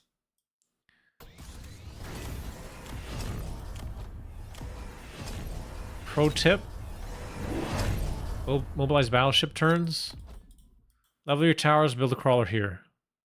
The crawler here pulls them forward, and the extra tower fortification usually is enough to help you not die to the very first volley.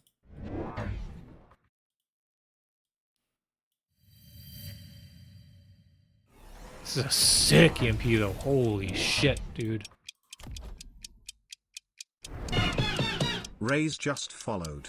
Thank you for follow. Appreciate that. Oh, we hit our follower goal. Nice. 340. We reached our followers' goal of 340. Thank you, everyone. Oh, but the rays come back. And we had a couple crawlers. Like, this is distracted here, and that missile slows it down enough. The rays come back. They're going to deal with that. Actually, no problem. Fucking fantastic. Nicely done. That EMP was absolutely huge. It's game-winning EMP. Now the tower goes down. There's so many units here. Oh, yeah. This has got to be it. We got Spider Mine, too. Oh, man, I love that combo, actually. I've mentioned this before. I feel like Tarantula with field maintenance is actually legitimately, like, pretty sick. But the problem is you might get hacked or, like, something locks onto it. So having the field maintenance and the spider mine is, like, pretty sick. Because the spider mine prevents it from being, like, you know, destroyed or messed up right away. I love it. Also, there's no chaff clear for the opponent. Like, we got 2 arc lights. I guess we got a tarantula. Very minimal. 147,000 HP on this level 4 over here. Sick. Nice game. GG. Never had any doubts. Okay, so who did I say there was left? JD Howard, we got Whip Shader and Airgetlam. So we'll do Whip Shader first. Then we got the other two.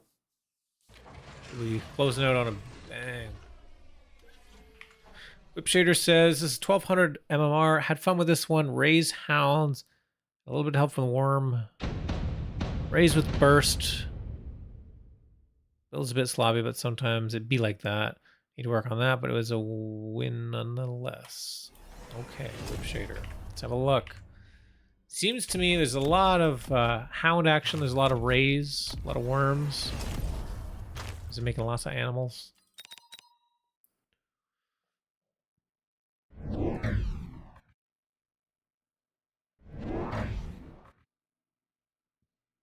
Would have been really funny if you anti-missile back the Sears. Oh, I missed it, maybe. Not too sure about that round 1 lone, but great follow through. That's true. That game started with a round 1 lone. What the fuck was that? It's crazy. I mean, if you do it, right, you're paying to get more experience early on the raise to, get them level 2 faster, scale them faster. It's not good, but I understand it's not completely worthless.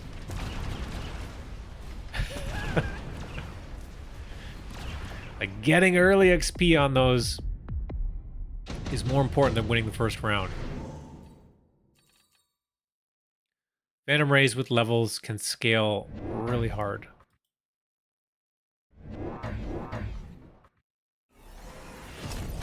Yeah, 2 Rays on round 1, insane.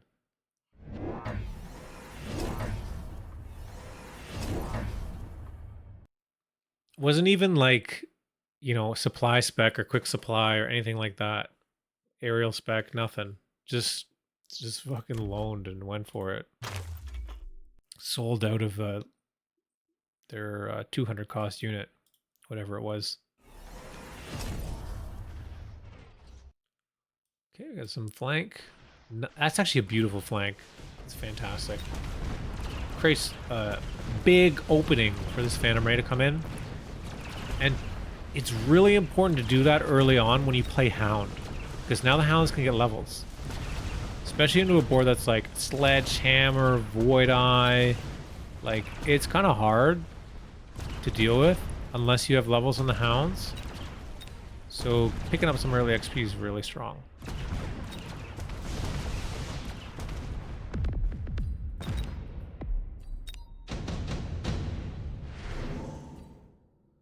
Orbital. Oh, nobody's picking the Dominion Core, eh?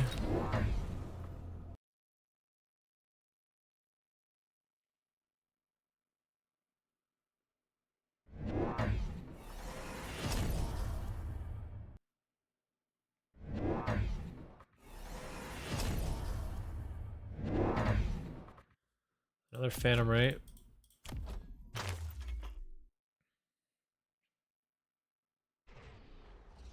Nope. I always choose the wrong unit for Dom Core. I've literally, I think, never picked that card. I did play against one player who was incredibly annoying with it, who had it on a pack of wasps, like really far back here. And the wasps kept getting levels. And the thing is, with big packs like that, you have to kill every single wasp for it to actually kill all the units on the board. And surprisingly enough, it's actually really hard to kill every wasp in a wasp pack. Oftentimes, one will just live for whatever reason. So, or the wasp is like one of the last units left on the round because there's just one of them just hanging out somewhere. It ends up being pretty strong. Advanced Power System is a must pick, I think, for Whipshade. Yeah, there we go. We are going for Chamber, so gotta get that speed up. Chamber Phantom Ray.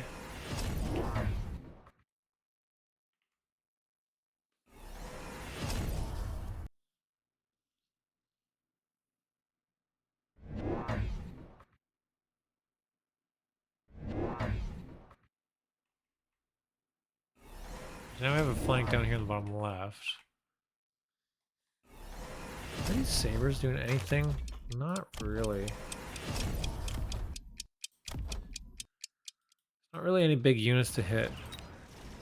But giant spec, right? So it is kind of worthwhile keeping them. Because it's kind of likely you're going to see a Vulcan or something.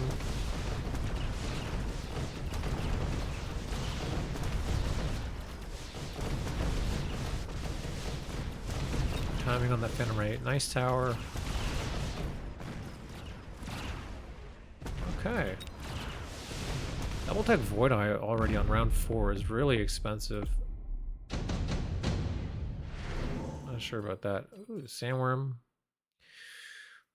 Okay. This is a tough pick, by the way. The fortress is super good. And it sucks to pick sandworm and then to find you've gone into a fortress. But the sandworm is really strong into the Vulcan. So,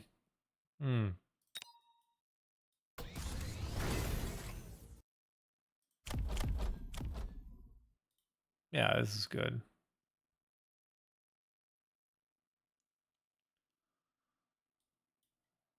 Well, you called the Vulcan?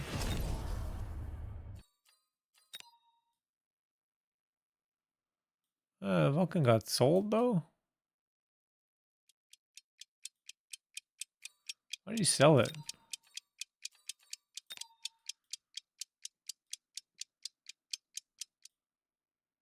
Your giant spec, like... Okay, whatever.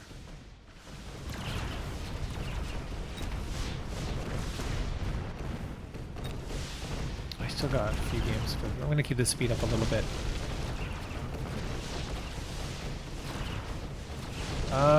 Do we have any techs here on the raise? No. Dude, this board crushed.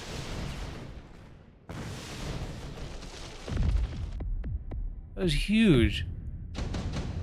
Okay. Absorb. Oh, yeah. Replicate. And burst mode. There we go. I hope we can get all of these levels, though. Like, it might be worth loaning, to be honest. Because the board's gonna get stopped dead in its tracks if only level 1 units, if there's something big that comes out. Mountain could be it. Let's see. But these sabers are gonna lock on right away, I think. And with the burst mode of the Phantom Ray, I think it'll be enough damage. Oh yeah. Burst mode does it. The first shot of the chamber kind of helped too. But it might have bought enough time for the rest of these units to kind of work. Oh shit, we got triple tech Void Eye now.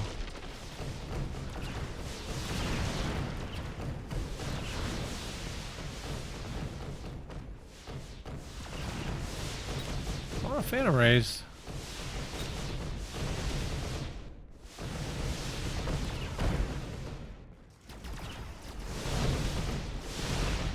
A bit overkill here, eh? Ooh, it stays alive. Okay, down to 818.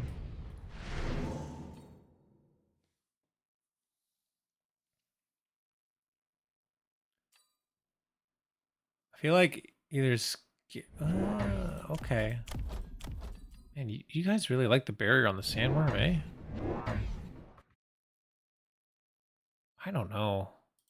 The barrier dies so fast, the mount. I guess it's fine. 60,000. Okay, yeah, it's like 9 shots.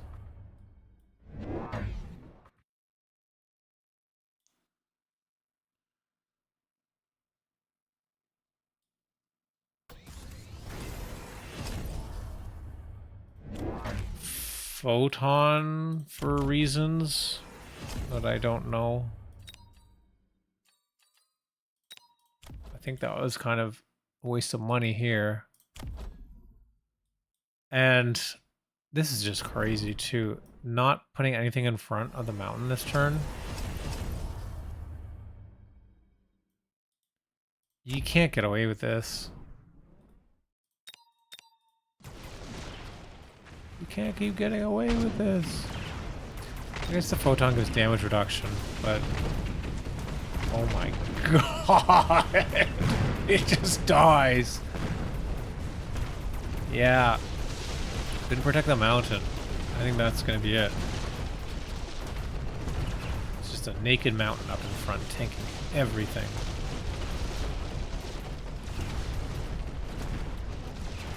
That one shot from that hound nearly killed the tower.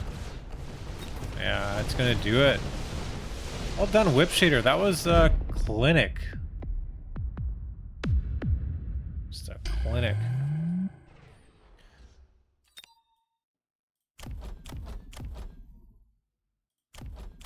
The level 1 sandworms with level 3 skin always throw me off.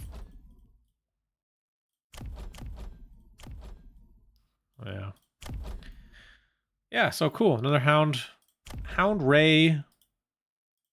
Saber. Worm. Crawler. Yeah, nice. The rise of the Phantom Rays. I know. They're popping off. Okay, so who are we going to do first? JD Howard or Airgetlam?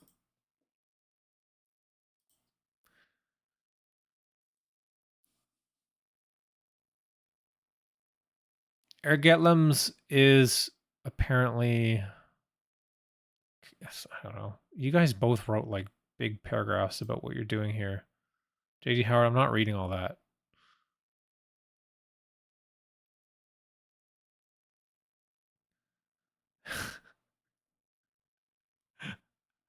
Mine's a bit one-sided to go for mine, I guess. Also, you have to read it. Fuck. Okay. Let's get into the game, and then I will read it.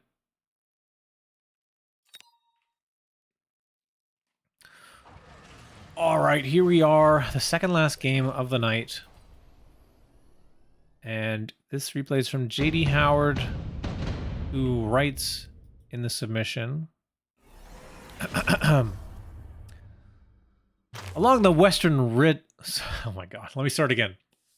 Along the western edge of the zoo, we have our Great Plains and Forest exhibits with our saber-toothed tigers up front.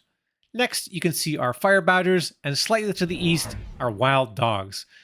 As you continue south, you can see wild horses roaming and may even get a glimpse of a mystical phoenix. Keep an eye out along the western flank to see if there might be a herd of rhinos. Towards the center of our preserve, we find all the creepy crawlies that we all know and love passing through the general insect house. Keep an eye out for the occasional wasp swarm. They tend to stay inside nests occasionally, so you can't always see them.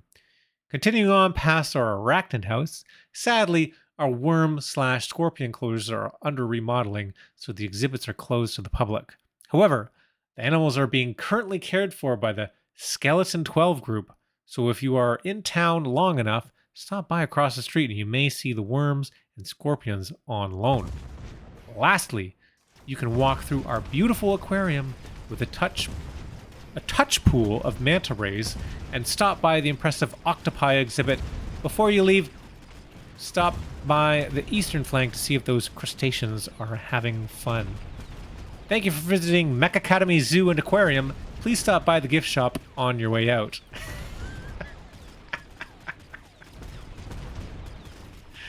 Okay. That was worth it. Thank you for that.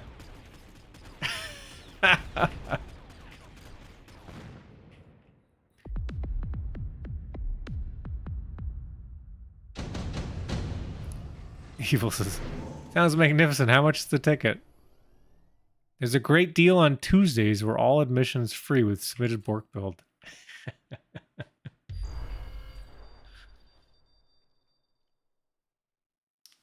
Alright, so here's your wasp swarm. So I guess this means you're going to have a whole wide variety of units, eh? It sounds like quite a lot is happening in this zoo. At the Phoenix, we get the Mustang, crawlers, the hounds, and some wasps. Level 2 tower already. Looking pretty good. In case it's not obvious, all units can be rectangled off into their own enclosures. Wait, seriously? You're fucking building enclosures?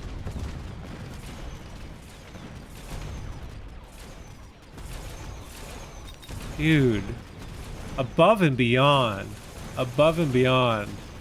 So they're all grouped. Yeah, no, it makes sense. You gotta keep the animals of the same types together. In a real zoo. I get it.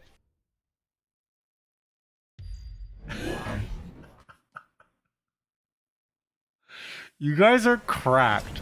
Seriously.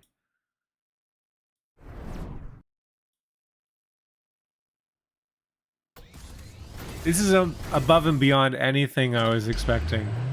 So funny.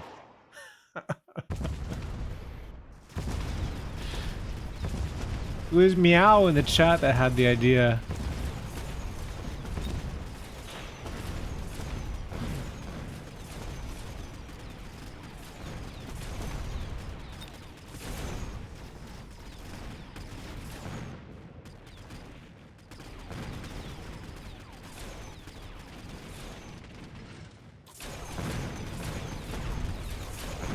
I was really planning on only making an aquarium. Ah, okay.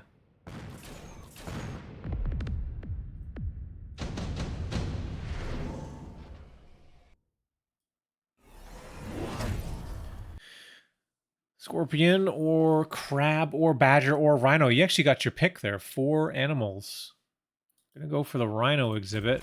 Opening on the western flank here. God spoke to J.D. Noah and asked him to gather a pair of each animal. Oh my God. It's true. You basically paired off all the animals like the Ark. Oh my God. J.D. Noah's Ark. The odds lore intensifies. What the fuck is that? Siege mode? What are you doing, guys?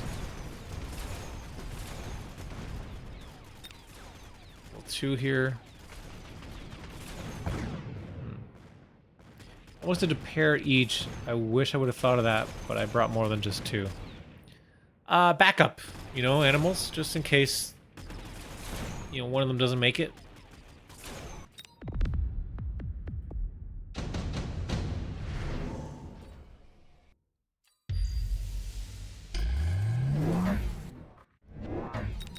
Like, seriously though, like this board.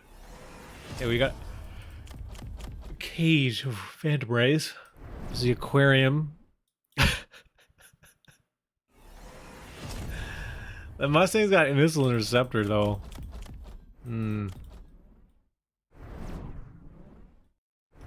Gods has promised us paradise where it's your birthday every Tuesday.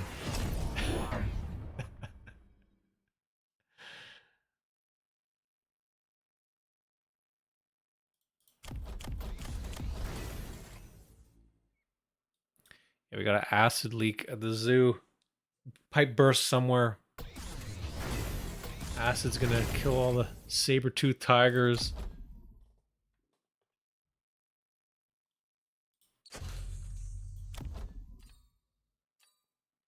I don't know about the siege mode.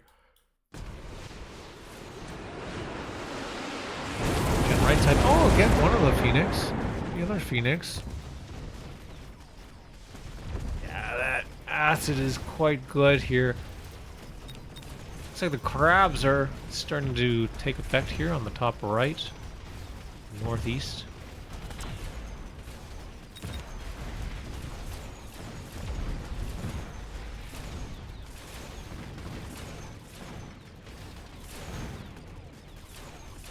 I mean, that's not too bad. It's a spell turn.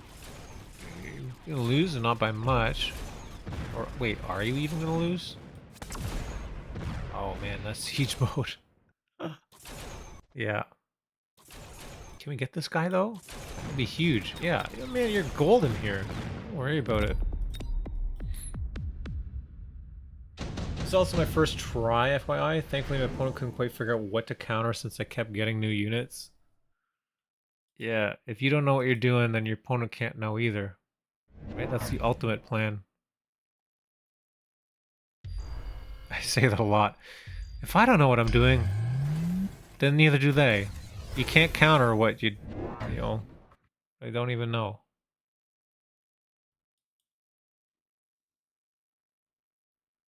I was remembering my next game where acid ruined me. Oh, okay. And there is the octopus. Is he going in the aquarium with the rays? Oh, okay, over here. Right on. Bro, fucking goat. Oh my god. Swarm missile. There's all these Mustangs. This is actually like fucking really good here. He kills that barrier like quickly too. Oh my god. He's got energy shield on Phoenix, which does not matter now. This is crazy. It's like, what are we doing? It is a zoo. It's a literal zoo. We got all the animals. And they're all in different places, so it's like, what do you can't just counter the one thing here, then you gotta counter this one over here, and then that thing over there. And you've like inadvertently made some like sick tempo because you're always one step ahead. The opponent that doesn't know how to deal with it, right? So once they start to figure out, you know, how to deal with whatever it is that you've got over here, or for example, right, they've got the missile interceptors here. Now you're one step ahead. Now you got the Abyss swarm missile. Now what? Apparently the answer is Scorpion the tower.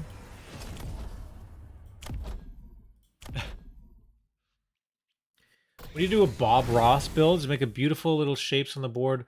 Play nature-themed units like Mountain, Typhoon, Vortex. Oh man, I like that actually a lot. Maybe that's what we should do for Borked Builds this week.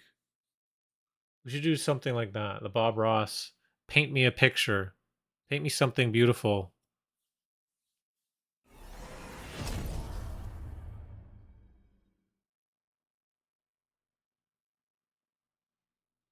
I think that's really funny.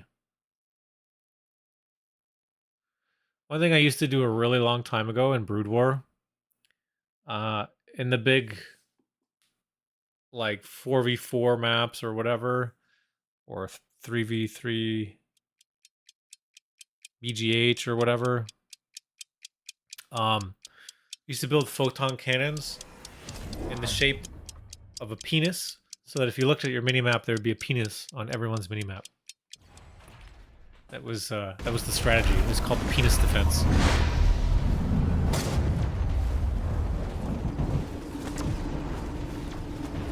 Borked builds have been around for generations.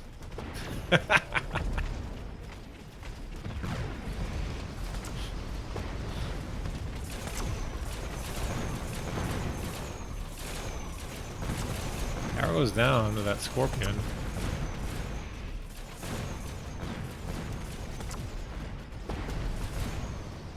Third time today we've seen Mustang flanks. True. It's not even from the Bork player. That is really weird.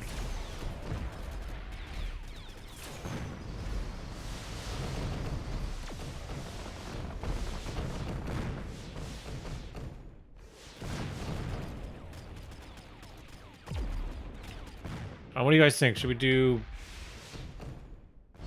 Paint Me Like Your French Girl, Bob Ross, Make Me a Picture,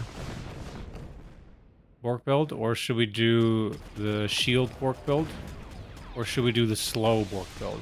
I'm gonna make a poll.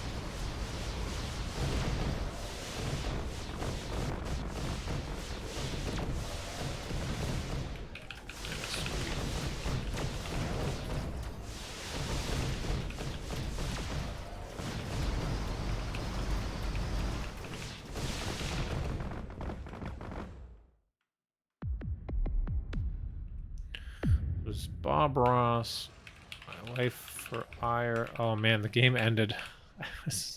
And another tab. JD Howard. Just absolutely slaying. We got three rhinos here now. 2 vortex. The ray enclosure paired with the octopus. That was a sick game, dude.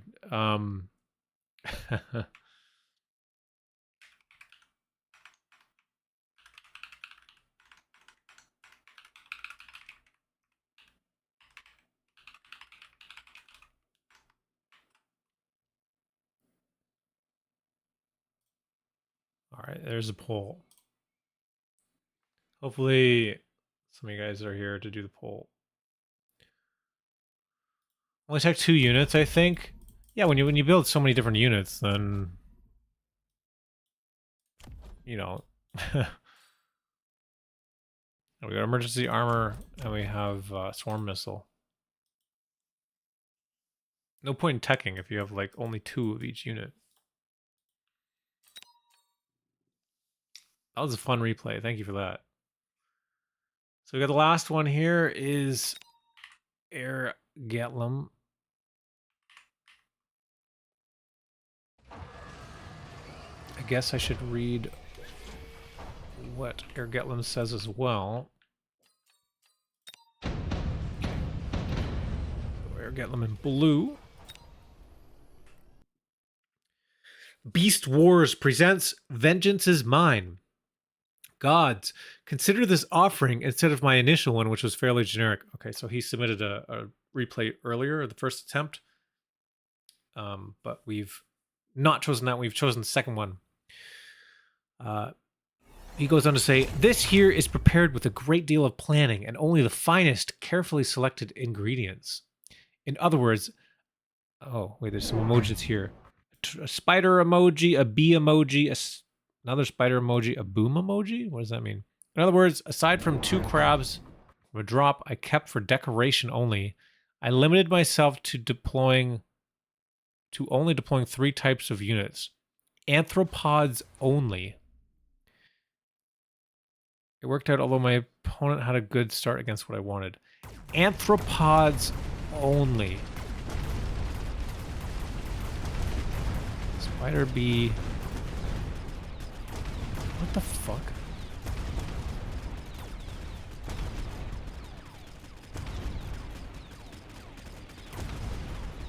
Okay, so we're learning biology today, right? Arthropods. How are we gonna do that? Just a crawler. Crawler's not an arthropod. Does that mean you're gonna sell the crawlers? Mustangs have to be sold. Do we have AA available here? No. Okay, well, I'm curious where this goes. Arthro, not anthro? Wait, what?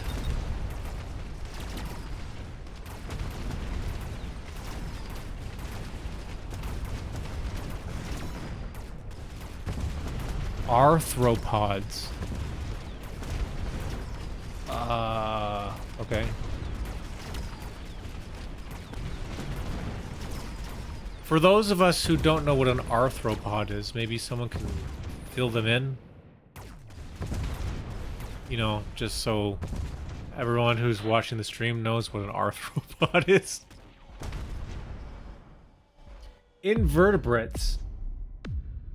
They possess an exoskeleton with a cuticle made of chitin. A body with differentiated segments and paired joints and appendages. Okay. Invertebrates with an exoskeleton, basically. Okay. So most insects, I guess. The crawler counts. Depending on what you consider a crawler. If a crawler is an ant, does that count as an arthropod?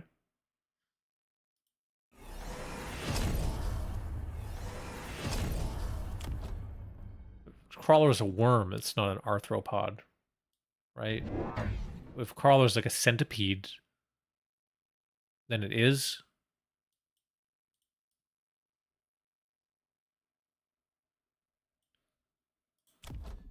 I heard the song today. Wasp, yeah. Ants are arthropods. Yeah, okay. Looks like My Life for Aiur was chosen. So we'll be doing the shield My Life for Aiur next week for Borked Builds, okay? Thanks for voting.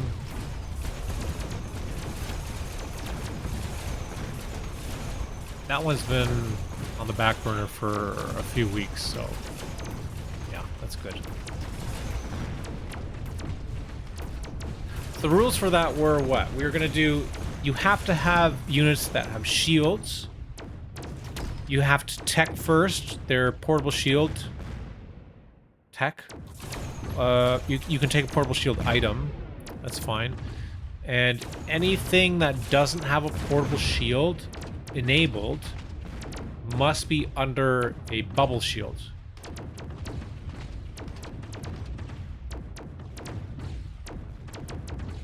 Once you've clicked on the shield tech, or the unit has a portable shield, they no longer need to be under a bubble shield anymore. Is that right?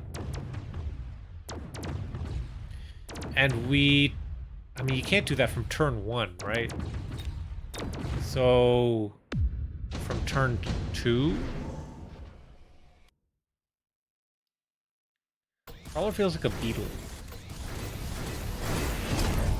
Oh. Beetle unicorn.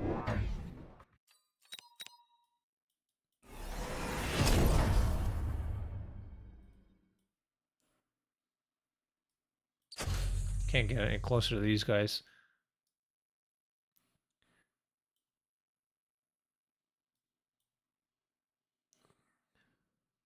I guess they kind of do look like beetles. Like their little dance move.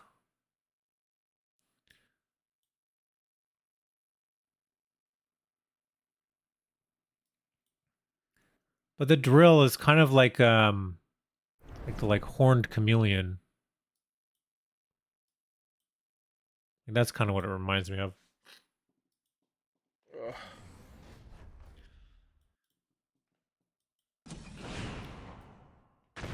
Alright, nice missile. We also got, yeah, the conga line of crawlers here. Odd special, to be honest. I do that a lot.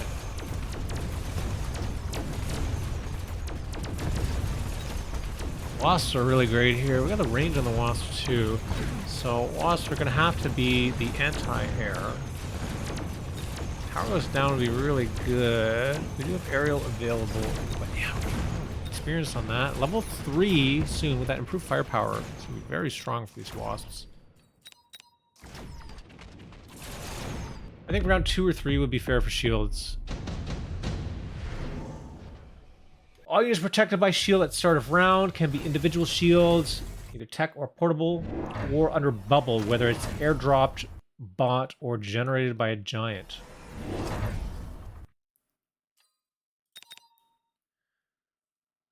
And do we have like bonus points for crab shield? Like, how can we work crab shield into it?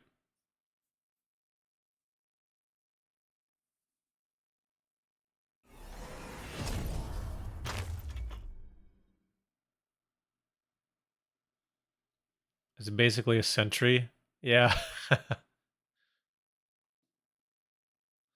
Sentry, the reason why StarCraft 2 could never be balanced.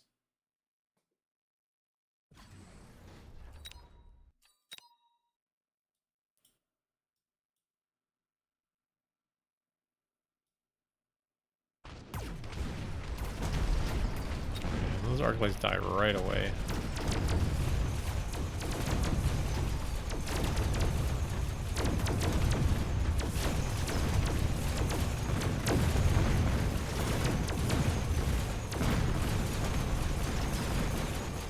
Well, there's a lot of Mustangs here, but that's okay. The tarantulas can eat them up. Rhinos with photon charge is Zealot. Yeah, so what do we think about photon? That's not really a shield.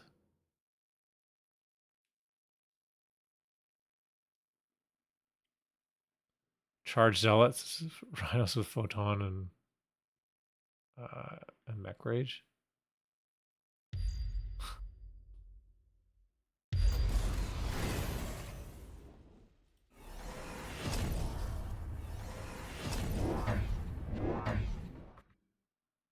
The challenge is play Protoss. Make as many similarities to Protoss as you can while abiding by the shield rules. I mean, wouldn't crawlers be... No, never mind. I would be willing to say photon would work. Like, individual photon is more fun. Yeah, like... I mean, that's what I mean. Individual photon is great. But if you just had photon on Farseer or boat, it kind of makes the rest of it lazy. You know what I mean? So once you click that, Jesus Christ, you lost a lot there. So do we say like individual photon is fine? I mean, I don't know. I would cannon rush people with entrenched sabers. Yes. Now you're thinking like Protoss. You need a proxy Stargate after you cannon rush.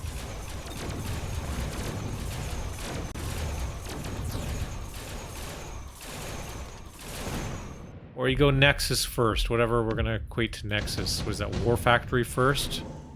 Just build a fucking War Factory on like turn 2. Don't spend any money. Let's see your Protoss builds. Come on.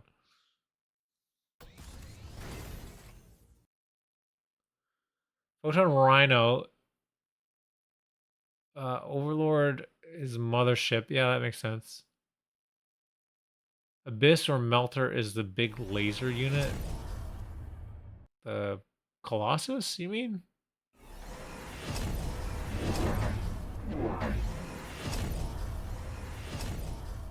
Does Celestial Kato and Meow Beep have to fight to the death for the username Meow? It confused me at first too, but yes, they are two different cats. I don't know SC unit names. Grabs with shields are the thing that makes a shield. The sentry.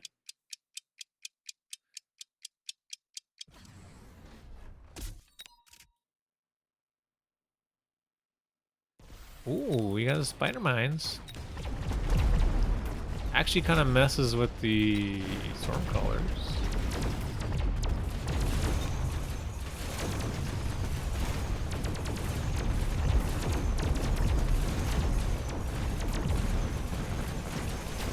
Those sabers are tanking quite a lot.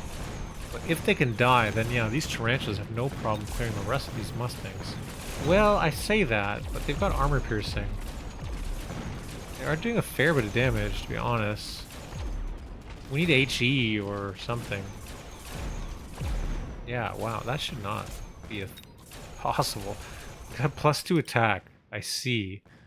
Chowney, just going to chown on those mustangs.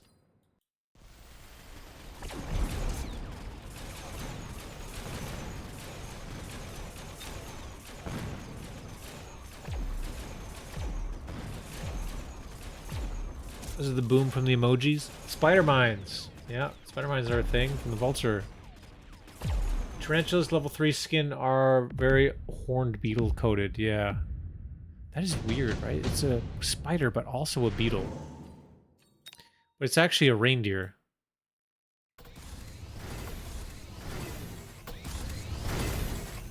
It's actually a reindeer, right? See?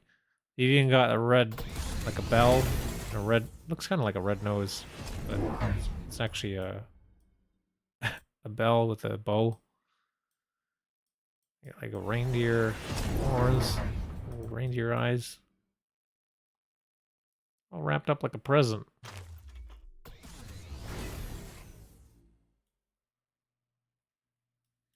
Every time it moves, it should ring the bell.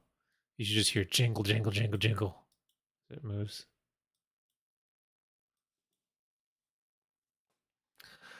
I meant the emojis that Airgetlam had in his post. That boom emoji is referring to the spider mine. Oh. Mech Rage is my favorite spider attack. Very effective. Yes. I like it. I like it more than HE. I think they overlap a bit. Because like you can just shoot faster, or you can increase the splash damage. Increasing the splash reduces your damage though, and oftentimes spider then gets stuck on bullshit. Like if you had HE here, I know this spider is getting stuck on this saber, and then it'll basically never kill it, and it's worse. But Mech Rage makes you kill this bullshit faster, rather than HE killing it slower. So I find Mech Rage is generally more useful. It gets you out of worse situations. Also means, it's so weird. All the spiders just stop moving when they shoot their spider mines out. Dude, look at this though. Like, what the fuck? What am I watching? 1, 2, 3, 4, 5, 6, 7, 8, 9, 10, 11 Mustangs. Range, HE, level 2 attack. Just full gas Mustang. Like, what? Why? Like, in this case,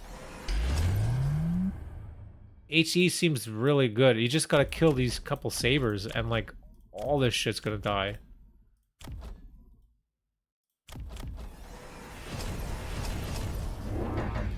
Six, 5-meter splash isn't bad to begin. Getting the improved spider card, though, is great when it happens.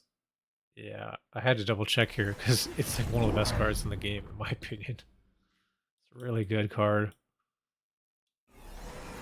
This dreaded crawler train, unbeatable. Yeah, this is not the answer to the crawlers either. Siege double shot? Why?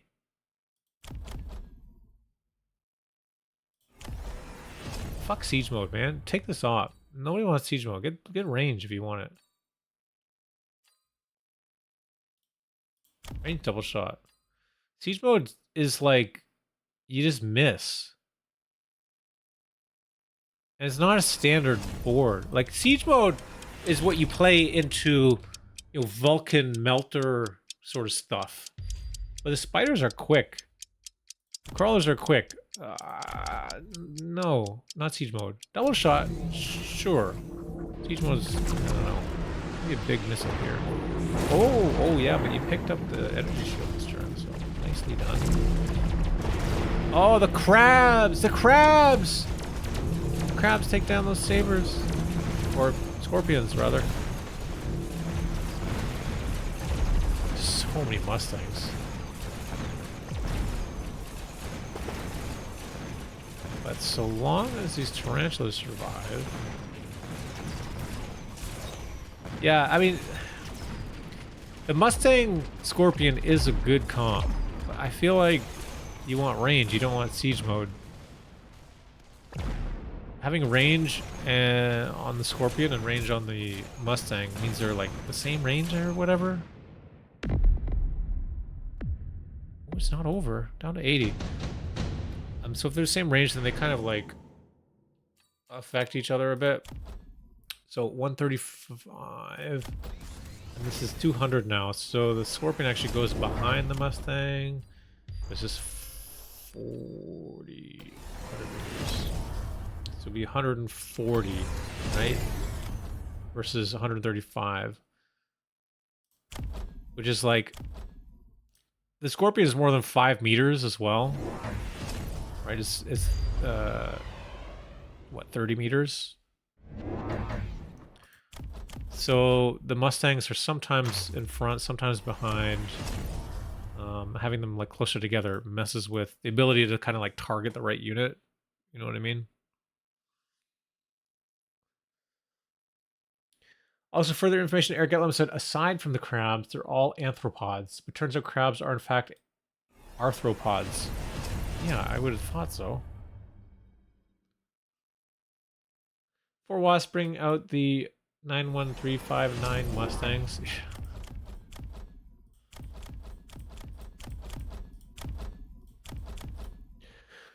Scorpions are also arthropods. It's the biggest phylum in the animal kingdom because insects are so varied. Oh. Interesting.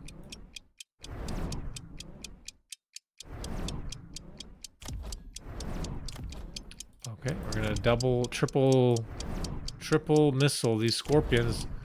We have advanced missile. Watch this. Boom! And then the smoke comes down too. Disgusting. All of these Mustangs are gonna have to move forward into their own fire from the Stormcallers and get absolutely annihilated by all these high-level tarantulas. Oh my god. Disgusting turn. Completely destroying this game. Beautiful round, Airgetlam. Nicely done. And that's gonna do it. 10-rounder. And that's gonna do it for Borked Builds. That's it this week. Those are some fun games. The Arthropod Challenge. Okay, so excellent. So this week, right, we're gonna be doing the My Life for Aiur / Protoss challenge. So that's gonna involve shields primarily. So the main challenge will be by round, I don't know. Should we say 2? Should we say 3? Round 3? Round 3. Let's be sane, okay? By round 3, you need to have shields over all of your units. Whether that is a portable shield, the shield tech, we're going to include the self photon, but not the group photon. So a Rhino photon works, for example. Or a bubble shield, either a call down one from the spell or from your battlefield powers or whatever on the side. Every turn, all of your units have to have shield on it, like as if they are a Protoss unit. And then going from there, if you have any other fun Protoss themed ideas for your builds, whether that be, like you said, a cannon rush with the entrenched sabers, or zealot like speedlot rush or whatever, where you have rhinos with mech rage and photon. That's an idea. Come up with something. Mothership rush, that used to be a thing too, or maybe, I'm not sure what would constitute a mothership in this. Maybe like a abyss or something. You can be descriptive in your submissions. Write about what it is your idea is. Nexus first, whatever. Like, there's lots of builds. If you need ideas for builds because you're not familiar with Starcraft, I'm gonna plug the ASL. You should check out the ASL. Watch the watch the games. They've got a great season going on right now. Or just Google some Starcraft builds. Yeah. All right, that's going to do it for me. YouTube, thanks for watching. If you've made it this far on YouTube, like, subscribe, leave a comment. Appreciate it. If you take your time out of your day to do that, grow the channel, support the channel. We also have the Mech Academy tournament coming up soon, so you're going to see some more stuff about that as we go on. I'm going to be announcing the coaches and players this week, probably on Friday, but we'll see.